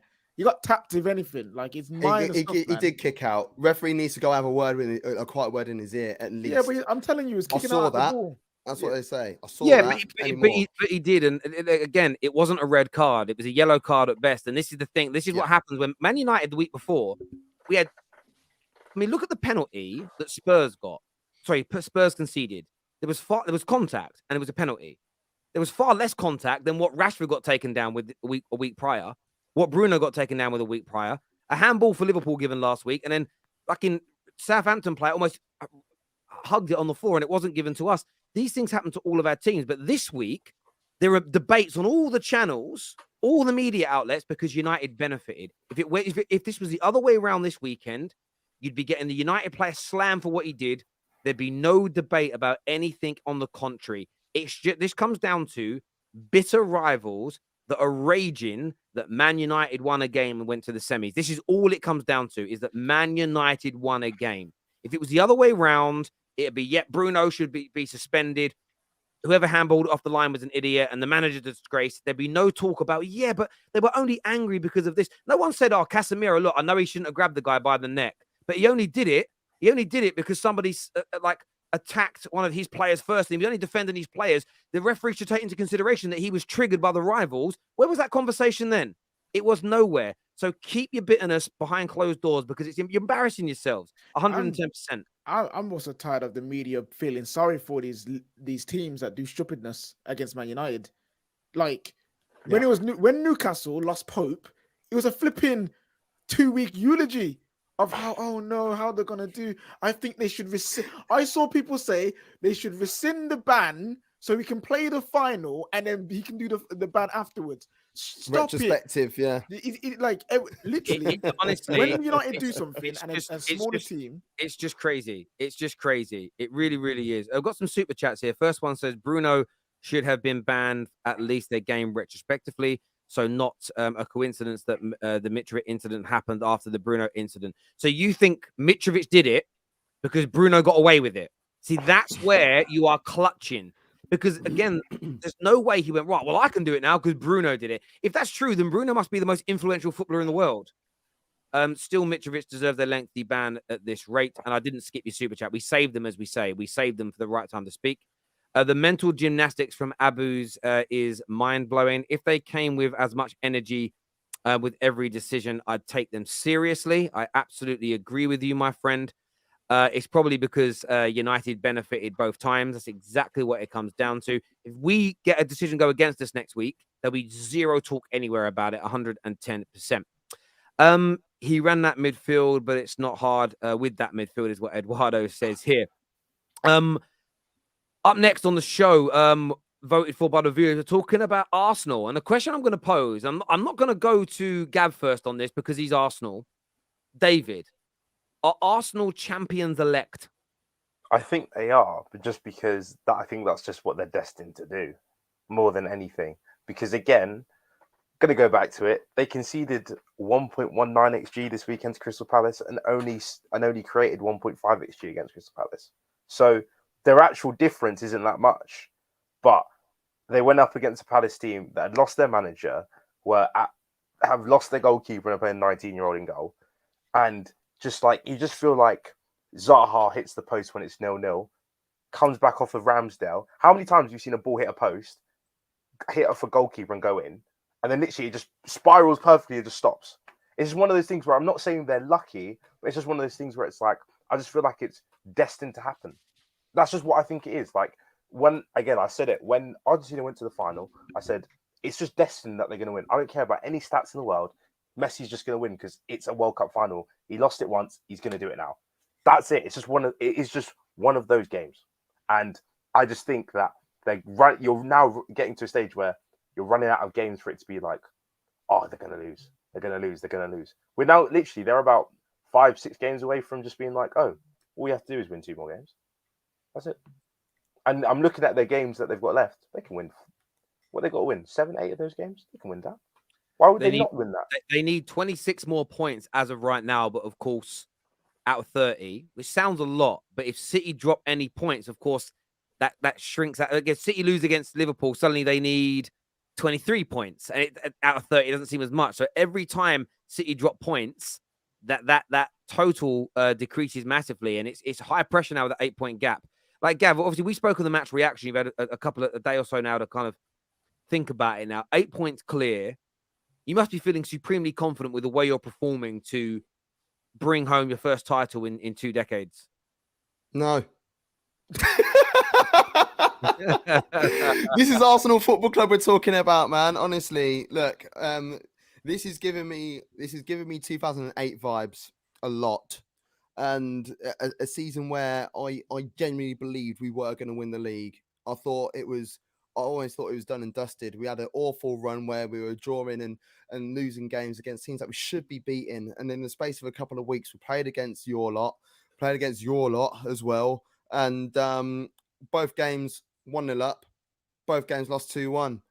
And I think the mentality is different this season. I genuinely do. I do feel more confident going into games, but at the same time, I sit there with the edge of caution. Like, a few weeks ago when we played against Everton, I was like, we're going to pam Everton. We're going to do this. We're going to do that.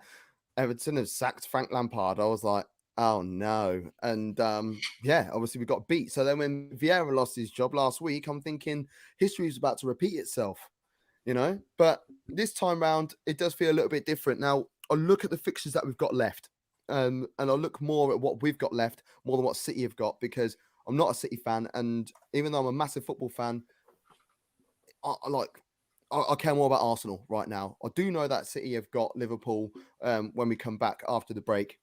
And I'm praying Liverpool just do us a little bit of a favour. So we could go into that Leeds game full of confidence and go smash it. But then after that, the run of games that we've got is disgusting. Sorry. Like, we've got Liverpool away, chasing Champions League. West Ham away, battling relegation. Southampton at home, battling relegation. City away, challengers for a league. Chelsea. Then Newcastle trying to battle for Champions League. Brighton trying to battle for Europe. Forest and Wolves, both of those teams battling relegation. This run is actually disgusting. But I just feel like there's something that Arsenal have been able to do many times this season. When we have had to face adversity in the face, we've been able to come back and do something about it. Even the game early on in the season, where I still somehow am confused as to how we didn't get all 3 points against Southampton away. But as soon as we did that, as soon as it finished 1 each, we came back and we were going on a run. Win, win, win. When we got beat by Man City, it was like, oh, it's going to derail. What did we come back? Win, win, win, win, win. So I don't know. Some Travis Kelce shit. That's what we need. More until the end of the season. I hear you. And look, things can always go wrong. Sonny, you're someone that keeps doubting Arsenal. And they keep shoving up. And it's been 2 back-to-back performances now. Like, they had their wobble, 3 games without a win. 6 wins on the bounce since then. And the last 2 games have been, barring that one corner, they've been practically emphatic. Devastating going forward, controlling the games, barely conceding high-quality chances. 8 points clear. Talk to me. Champions elect? No, not champions elect, but I have to admit I've been wrong with Arsenal. The other day, I think it was yesterday actually, where they played Palace, I was so confident. I didn't say anything because I thought, let me just not speak anymore. I seen Arsenal's lineup and I went, is that Rob Holding? Is that Rob Holding at centre back? And my eyes lit up. I seen like a draw. It was written in the stars. And I didn't watch the game. I was actually out. And I just look at my phone and I see 1-0 Arsenal, 2-0 Arsenal, 3-0 Arsenal, 3-1, 4-1 Arsenal. And I just go, Well, I don't know what to wish for anymore. I don't even know what to believe because look, I've got it wrong. Arsenal are good enough to win the Premier League this season. I now believe No, that. keep doubting us, please. Keep doubting us. We prefer it that way. Think coming out of the Europa League, I first bantered them. I was like, oh my God, look, that's brilliant. But at the same time, let me think now. It's a higher chance they're not going to get any injuries. They've got more time for rest. They've got players come back from injury with more time. They only have less games to play now, and they can focus on the singular league games. And I just think it's not good if you don't want Arsenal to win the league. And I actually do want Arsenal to win the league, but I still don't think they will. And that's because I think they'll get beat by City away, and I just think City will have a better run than them. That is simply what I believe. But I can now say I do think Arsenal will win the league, unfortunately, because look, from what I've said before, but I don't think they will. I don't think they will. Wait, what was that? What was that last sentence? I'm confused. You don't think they will? I don't think they will, but they're good enough to. I believe this team is good enough to. Yeah, and again, do you know what? I think most Arsenal fans are accepting of that opinion. You're good enough to. I think you're a brilliant team. I just think City will pip you. I don't think any gooner in the world's got a problem with that opinion. It's the whole, not going to do it, and just being dismissed. But my issue with City, you guys have already heard a minute of it, but is this, take a listen to this here, Tony Cascarino, and you might pick up on it as well, but take a little listen to this. I didn't mean to press that button. Take a little listen to this and listen to what he says. And Man City are a side, if they get it together, because we're all assuming that Man City are not as good as last year. And that's why they're slightly behind. This Man City team now looks like the second half of the season, they're going to be better than they were in the first. So he kind of, this is what I mean by the narrative then. People might have missed it. It's people are assuming City aren't as good as last year, but they are. And then equally says, but they're about to click into gear and be really good. So they can't have been at their best if they're now going to click into gear. And that's my issue with why I think City won't do it. Because they've been about to click into gear for 3 months and they haven't quite done it yet. Now, I know in the Champions League and in the FA Cup the other day, they were absolutely scintillating. But there's no pressure in those games. And they weren't playing high-quality opposition.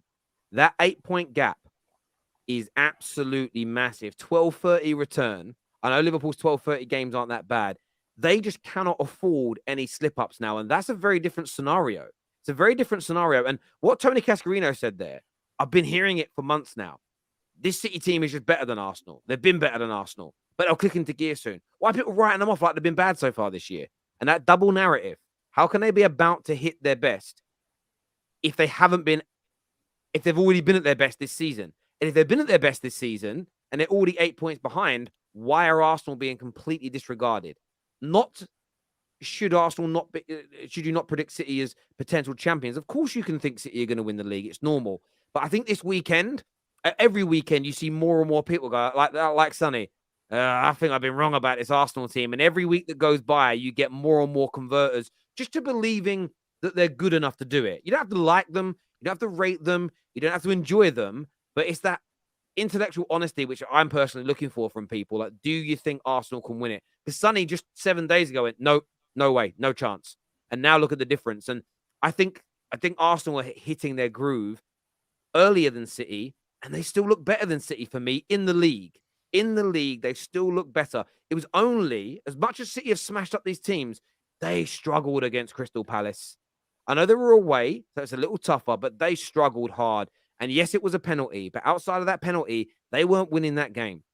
For me, they're champions-elect because I think Arsenal were going to go on to do it. And essentially now, if you look at the maths of this, City have to win every single game. They literally have to, because there's no way Arsenal, in my opinion, are dropping more points than Man City in this run-in. I just don't think they're going to. Right now, they've got to drop 9 more points. I know there's a game in hand, but you've got to win the damn thing. It's 9 more points. That's a 9-point swing. I just can't see that in 10 games, 10, 11 games. I can't see it. Who do you think will drop that many points? Arsenal. I don't think Arsenal are going to drop 9 points in the last 10 games, and City then have to win all 11. Then it's not going to happen for me. They have to lose 3 games. They've lost 3 games all season. That means they've got to lose 3 of their last 10, and City have to win all 11. That's not happening for me. I see it happening because I still think when they play City, I just still see a big level difference, and I think that can knock a lot of confidence, because wasn't it only a month ago when Arsenal did have like a 3 or 4 game period where they dropped points in like every game? I forget who it was. It was Brentford, It was. Well, we played against I can't Everton, remember what it was. Brentford. Then we had a game and we played against City. But I'll tell you what, that game against City, we didn't even play that badly. I thought we actually played quite well. City were more clinical, you know.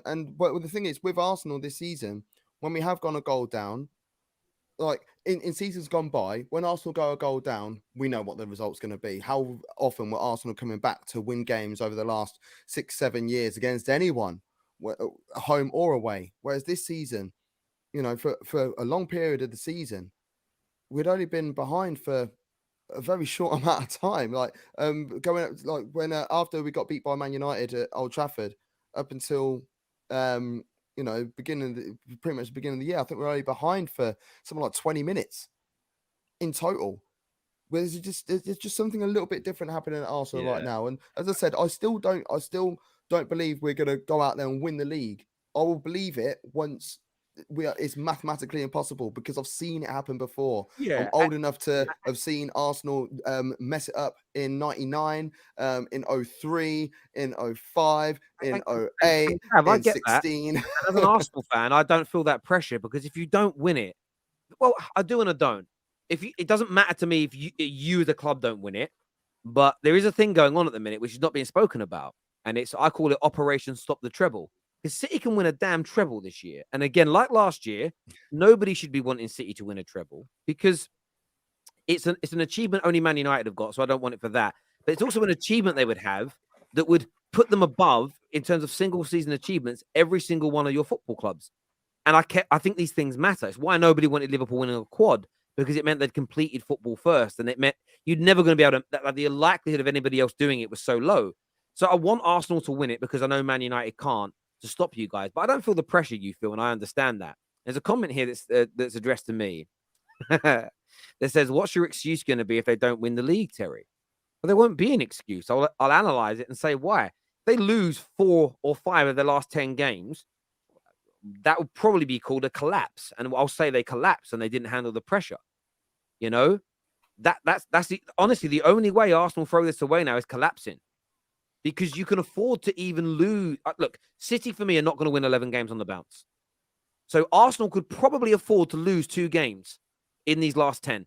I know that means City could theoretically go 1 point ahead of you, but I don't see City winning all 11. Why? They haven't been good enough this year to put that many wins together on the bounce, and I don't see them doing it from being 8 points behind this late in the season. So you could theoretically lose a couple. If City lose 1, you could lose 2. But I just don't personally see. Someone said a minute ago, it's not analysis, this is hope. There's a little bit of hope in there. I'm not going to deny it. But I'm basing it on, if you want analysis, the quality of performances all season, the bounce back from adversity that we've already seen, the form they're now in, and Jesus is back. And Gabriel Jesus has only come on as a sub. This guy is going to come back in fresh, because he's not played for 3 months. He's fit, he's fresh. And it's going to be like the new signing bounce, as it were. He's going to come in and be like he was at the beginning of this season. And I think these players need it. Jorginho's played his part. They've got Trossard now, which they didn't have earlier on in the season. And even when you've had Holding for, as an example, he stepped in at the weekend and was colossal. He was colossal. He really was. And that's when I look at a team and think, you know what? When you have backup players come in and also on individual games look top class, that is a dangerous combination. That's for me. Jorginho, another example. Yeah, Jorginho has been great. So listen, if they don't win the league, I'll give fair analysis and say this is why. I'll also say City deserved it, because whoever wins the league deserves it, no matter what anybody says. But I just think Arsenal will have enough. They're not going to run away with it and win it by 10, 12 points. But I think this win at the weekend, we're going to look back and it's going to be proved decisive, because I'm picking it now, 2 weeks ahead of time. City drop points against Liverpool. City will drop points against Liverpool. I think it'll be a draw. They'll drop points. Arsenal will win their game, and they're going to move on to whatever it'll be. It'll be 10 points clear, and then suddenly then you're only going to need, I think, like 20. Then you're only going to need like 24. 20. Well, if they win their 26, game, if they say 26 and they draw, then it'll be 21 even. Yeah, 21, and suddenly 21 from 20, like that. Suddenly that gap, and then it just means keep winning your games, and then you can even afford to lose at the Etihad. And if you go to the Etihad not needing to win, you win. Because the pressure will be off, and that's just how I see it going. That's my prediction. That's just how I feel. But I don't think you can say that. Wait, because listen. look at Arsenal the last few years. Why can't I say it? Arsenal have had, like, I just think, for me, I just think it's very possible for Arsenal to lose the league towards the end of the season. And I would say if Arsenal do lose the league from here, you do have to say they've bottled it, because if this is any other team, any other big team, you have to say they've bottled it. And I want Arsenal to win the league, but I think Manchester City are better. And I think they're running the Man City. Look, I've seen it for the last, I don't even know how many years. Arsenal have been amazing this season, and they're capable of winning the league. However, every single time Man City and Arsenal play, I mean, what is the record now? Like, how many games have Man City won in a row against Arsenal? You might call me deluded. You might say, oh, what are you doing? No, every single time they play, that. I consider it a Manchester City win. So realistically, I'm only saying Arsenal can only afford like dropping points in one game, really, because you might call me deluded. I just think they're losing that game. I understand. Let me ask you a question. Excuse me. How up until you won the league at Liverpool, how many times had you been in title races and or won the league in the Premier League era?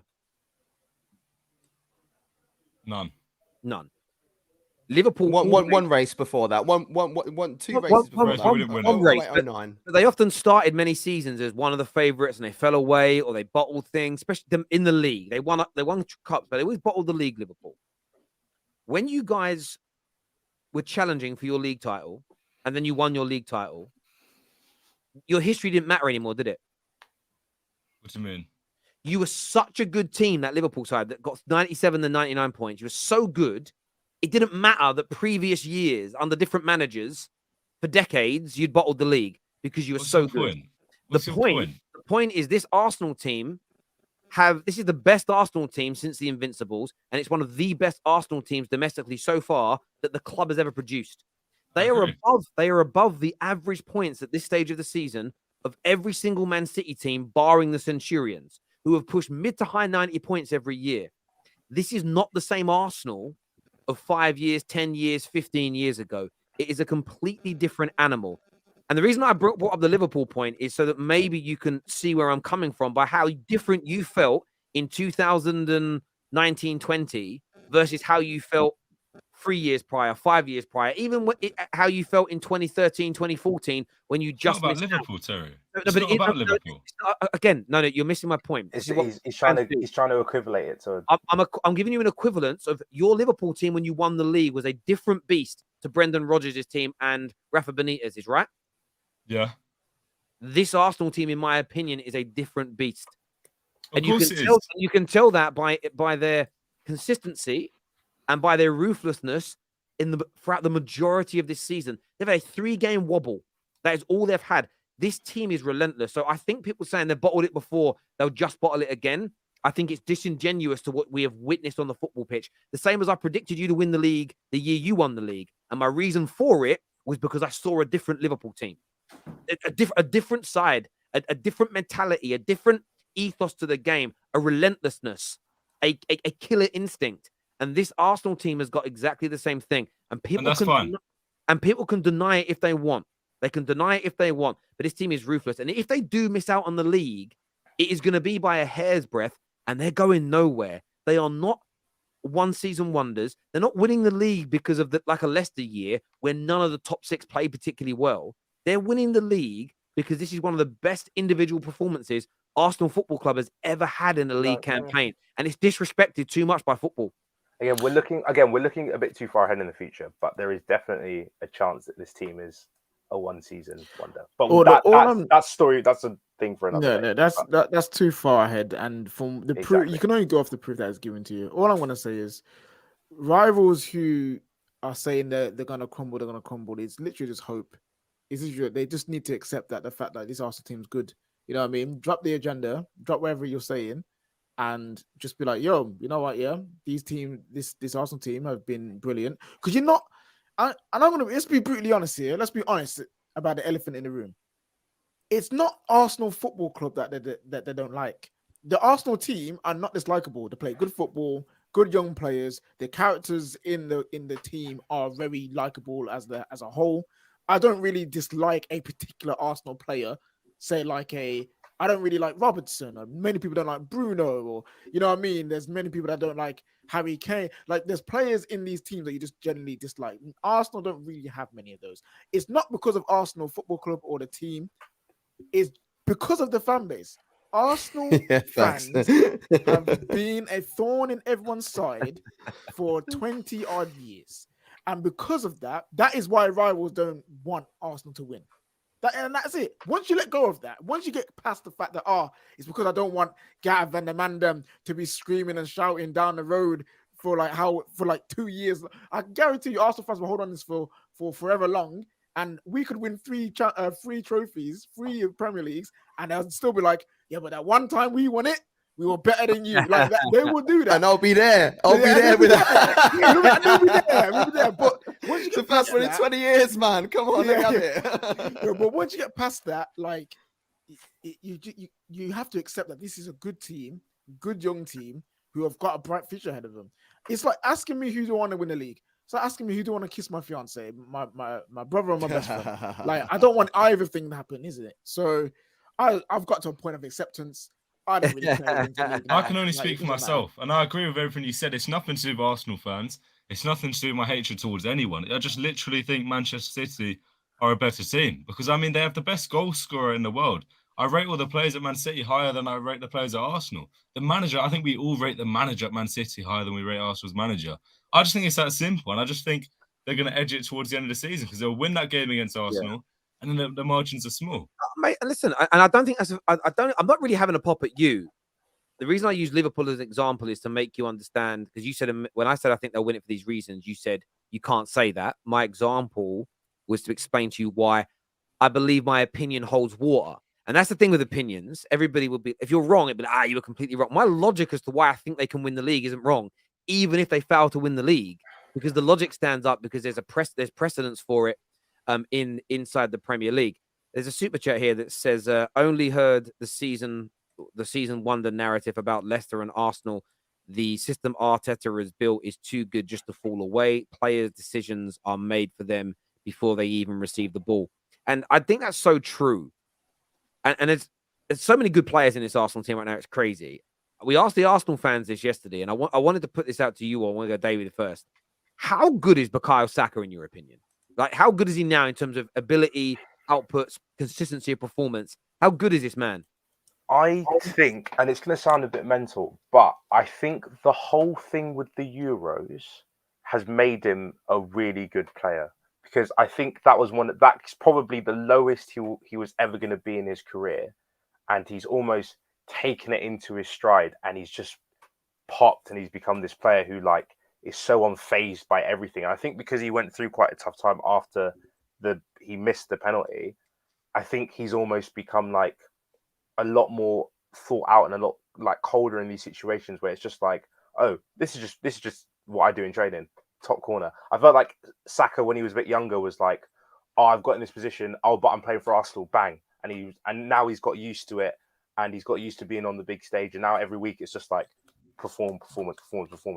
And right now Arsenal, they're relying on him. Jesus has gone away and so on. Saka is the key to this side. I know everyone likes to chat about Odegaard and Martinelli and whatever. For me, Saka is their most important player. But you could maybe argue Partey, but for me, it's Saka. Saka is so good. And also, he's actually a nice guy. I actually do want to dislike him. He's actually a nice person. That's what I'm saying. You can't dislike. Who can you dislike? Saka is brilliant. I love the kid. When you banged that goal against us in that 3-2 loss, I was vexed, but at the same time, I'm flipping hell. This guy is brilliant.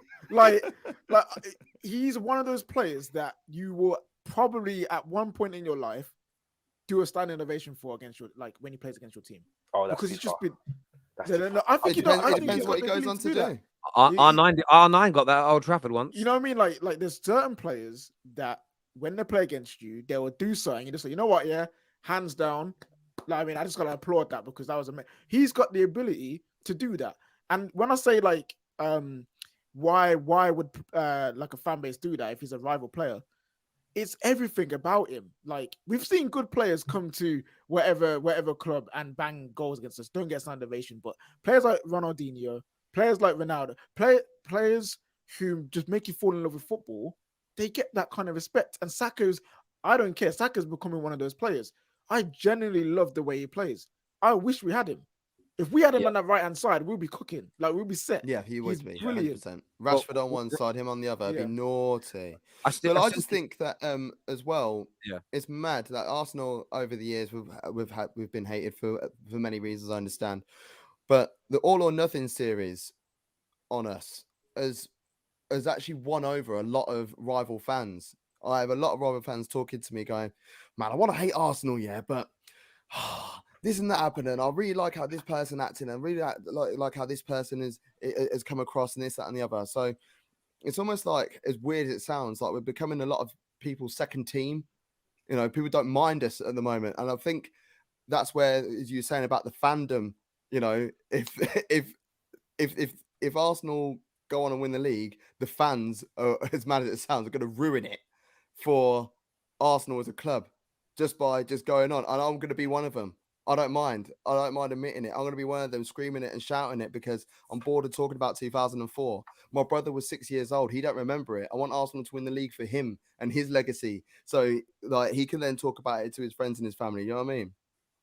Yeah, absolutely. There is people are tweeting this, and I don't know how true it is. It's not. It's not. Terry. It's not true. Is it just is it a not. troll? It's just- Is it a it's troll? cap. Okay. Yeah. I mean, I searched it on the because I thought we were going to go into a breaking news moment live off the air. A lot of people are writing that he's been sacked, but again, who's the source? Maybe a certain journalist has tweeted it. Let us know the source if it's true. Hang on a sec. The source is Heinz. Yeah, I've not seen anybody of any real note mention it yet, but yeah, again, You know, write me a source. Everyone who's saying it, write the source, and we'll go to their Twitter account and Also, we'll share. Terry, can you click the link I put in the private chat just so people, if they want to beef me on my XG stats, they can come find my Twitter and beef me about it. But I have put a link. Okay, I'll share it in the comment section so people can see the XG link so that you weren't lying. Yeah, do you know what it is? Like, when it comes to Saka, I just kind of look at it along the lines of the kid's world class for me. Just put his personality aside for a moment. The kid's world class, and what he's doing is what I've been talking about with Harry Kane for months now. He's doing it in a title race, and when you deliver, you know, one of the reasons why I talk about Mo Salah is building a foundation for GOAT conversations. Now he has to keep challenging for titles to do that, like Henry did, like Aguero did, like Giggs did, like Rooney did. Is that when you're doing it in these title races, and young Arsenal fans are only experiencing this for the same time. So I know when you get into a lot of these debates on Twitter, sometimes you can tell when you're talking to a younger person because they just think ability is ability and goals are goals, irrespective of what stage of the season, what games of the season. Doing it in those last 10 to 15 games in the Premier League, that is where the elite of the elite are born out. So you get some players like Henry who didn't score in a final. But the reason why older football fans will never hold that against him is because this man delivered in multiple title races for Arsenal and for Barcelona. So some of the games that you will play in this last 10 games for Arsenal, the last 15 included, they will feel like cup finals. So it isn't just about, and I always remember back to the 1999 season. And in our last handful of games, semi-finals and the final game of the season, all of our star players scored. You think Ryan Giggs against Arsenal in the FA Cup, Beckham and Andy Cole on the final day of the season, Scholes, Sheringham, and of course Solskjaer in the FA Cup finals and Champions League finals. But between the two of them, you had Roy Keane and Dwight York in the semi-final against Juve. Certain league matches, certain games, certain semis, those goals mean more. In some respects, some of those goals, for me, listen, if you could add 50 goals to their tally and take that one goal away and they wouldn't have been as impactful for Manchester United. Sometimes those goals in those moments are key. And what Saka's now delivering is huge. And the parallels with 1999 and David Beckham and Saka are huge.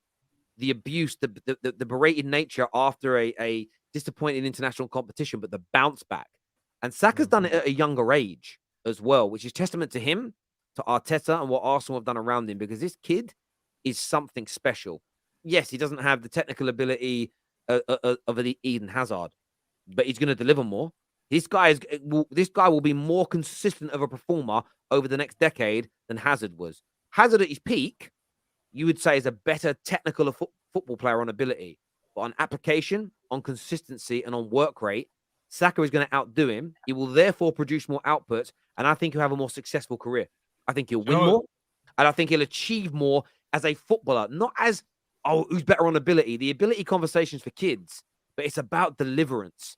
And this kid, Saka, has got everything. And if he starts, he's already won one trophy, but if he starts now adding these major trophies and is a key component in them, he's something extra special. And leagues matter more to me than Champions Leagues because it's a 38-game slug out. It's a 38-game situation. And then you get the back end, which is like a cup run itself. And that's what people don't understand about league football. It is a 38-game slug where you've got to be consistent. And then the last 10 to 15 games is basically a cup run where you have to win games, the high-pressured moments. And Saka is delivering. This kid, he's got absolutely everything. He's a sensation. And I'm just gutted that he plays for Arsenal. I'm not going to lie. I'm so gutted that he is an Arsenal player. He's out of this world. Can I just say what I think will happen? Because Saka reminds me a lot of Salah. And I think Saka, although we say how much we love him, I think Saka's going to get a lot of hate in his career because he plays for Arsenal. I think he's going to stay at Arsenal. And it's going to be similar to Liverpool. Look, he plays for Arsenal. He's bound to have bad games. That Arsenal aren't going to be racing for the title every single season.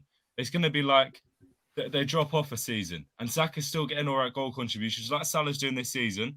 And people are going to go, oh, Saka, overrated. Look, he was only good a few years ago. We all thought he was good when he was young. Look at him now. He was meant to improve.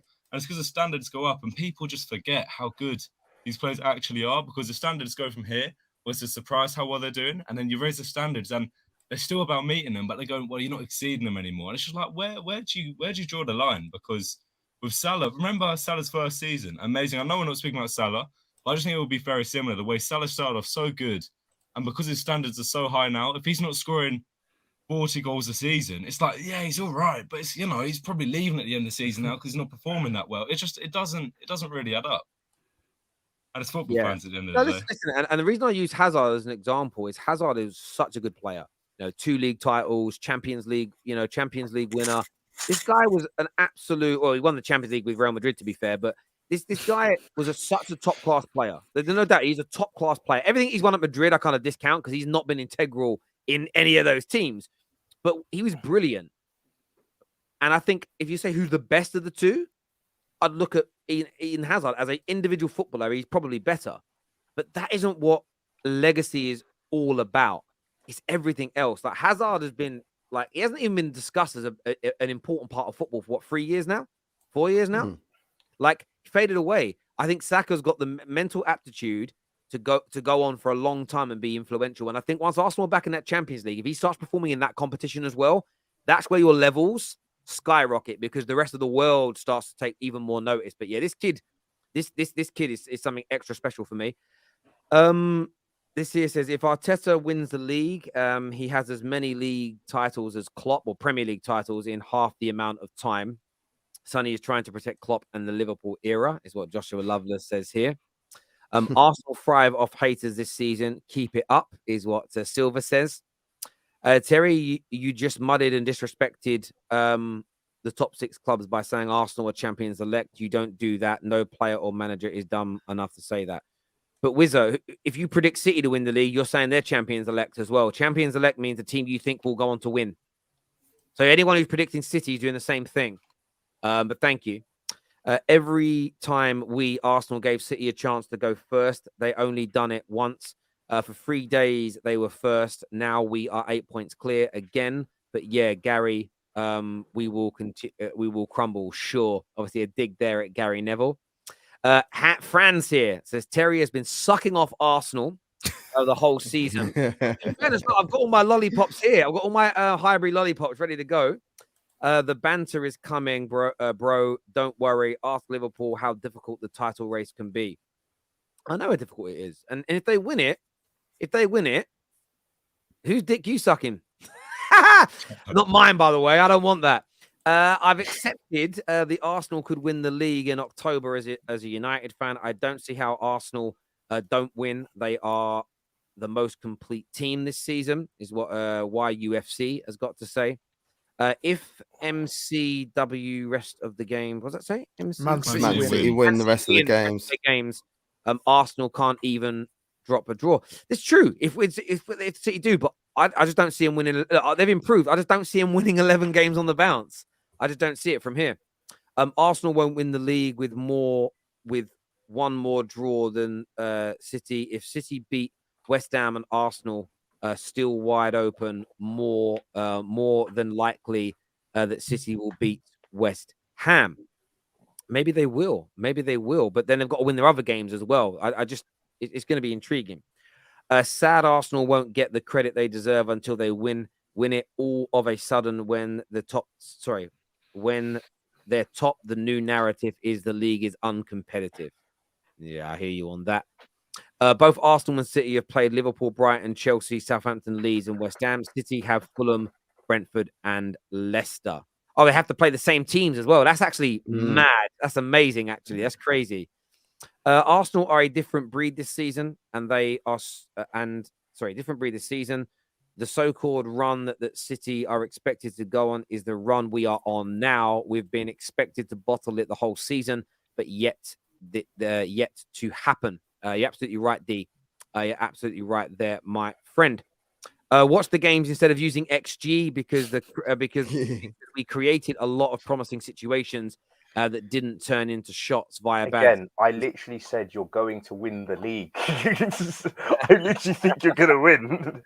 I'm just saying there's just if I'm nitpicking, that's just one thing I'd look at. You're conceding quite a lot of chances. I hear you on that. Obviously, we haven't really touched on Chelsea much today because I don't really think there's much to talk about when it comes to Chelsea at the moment. It sort of just feels a bit of a mid thing. And obviously, we've kind of spoke City within this conversation. Obviously, they play at the weekend. They look really, really good and everything else. And we'll have more on them to come. Zuma Sonny was born in 2010. Zero got that in just before we left. Brilliant. I love the word Zuma. I find it so funny. I don't get it. What is that? Because you're Gen Z. Gen Z, yeah. You're Gen Z, and so Gen Z mean? Instead of calling it a boomer, boomer is my dad's generation. I'm actually a millennial, even though like people think my age group are boomers. No, we're millennials. And yeah, you're Gen Z. Gen Z. When is Gen Z from? Just to check. Just so I think it's 2000 or 99 or whatever. Got to be born like Gen Z, aka Zoomers. Why can't I just find it? Oh yeah, date range is everything's so long on here. In the UK, no, that don't make any sense. UK. No, because there's different. Every country has a different. Is it? Have a different definition. Yes, I'm trying to find the UK. Numerous outlets. Year of 1997. 1997 is when it started. 97 to 2013 are Gen Z Zoomers. Is what you would be called. Dave, that's got to be you as well. Oh yeah, of course. Of course. I'm not born in the 20th century. I'm a millennial. So millennials are 1980s, to mid 90s to early 2000s. So 1981 to 1996. Sorry, are millennials. Yeah, I'll go with that. Millennial squad. Let's go. I still get ID'd anyway, so I don't business. You know what I mean? Yeah. So this is what you have. You've got Gen Z now. Millennials is what we all are. My dad's generation, actually. No, my dad isn't. 1965 to 1980. They're Gen X.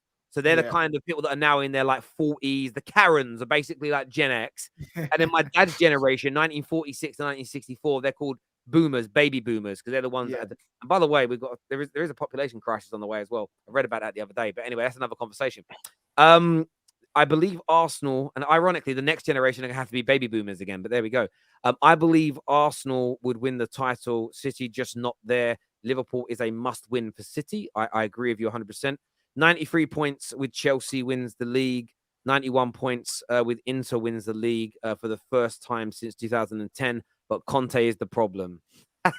That's come in now. I don't know how far back this man is on this stream. That was nearly 2 hours ago. But love it. If Liverpool beat City, it's ours to lose. If you guys end up getting 11 points clear, it has to be. It has to be. But there we go. Is it not Arsenal to lose anyway? Some don't believe so. Well, I mean, it's really hard. Like some people saying that this is what I find funny. Nah, they're going to bottle. They're not good enough. City will catch them. And then in the same breath, they're saying, well, they're going to bottle it if they don't win it. Those two things can't be true for me. Amazing panel as always, Terry. Huge fan. Thank you, Guna Paul. And thank you to my panel tonight. The show wouldn't be the show without Terry just predicted World War III. It's true. What the F am I? 1952, you're a boomer, bro. You're like my dad. You're a boomer. Oh. You're the boomer generation, but you're also the lucky generation where, you know, you didn't need a two, you know, I'm not even going to say what I'm about to say. I'm going to leave it. You could buy houses cheaply, is what I'm going to say. Houses are cheap. Literally, my old boss bought his 5-bedroom house in Brentwood, right? He bought in the 80s for like $7.5 grand. It's now worth 3.2 million. And the point is, the job he had and able to afford to buy it, that job now would never pay enough to be able to buy it. Like, dude, it's crazy. That generation ruined it for the rest of us in every capacity. Do you know what I'm saying? Facts. But listen, hit the like button, subscribe to the Football Terrace. Until next time, take care. Goodbye. God bless. And we'll see you all again very, very, very soon. Bye.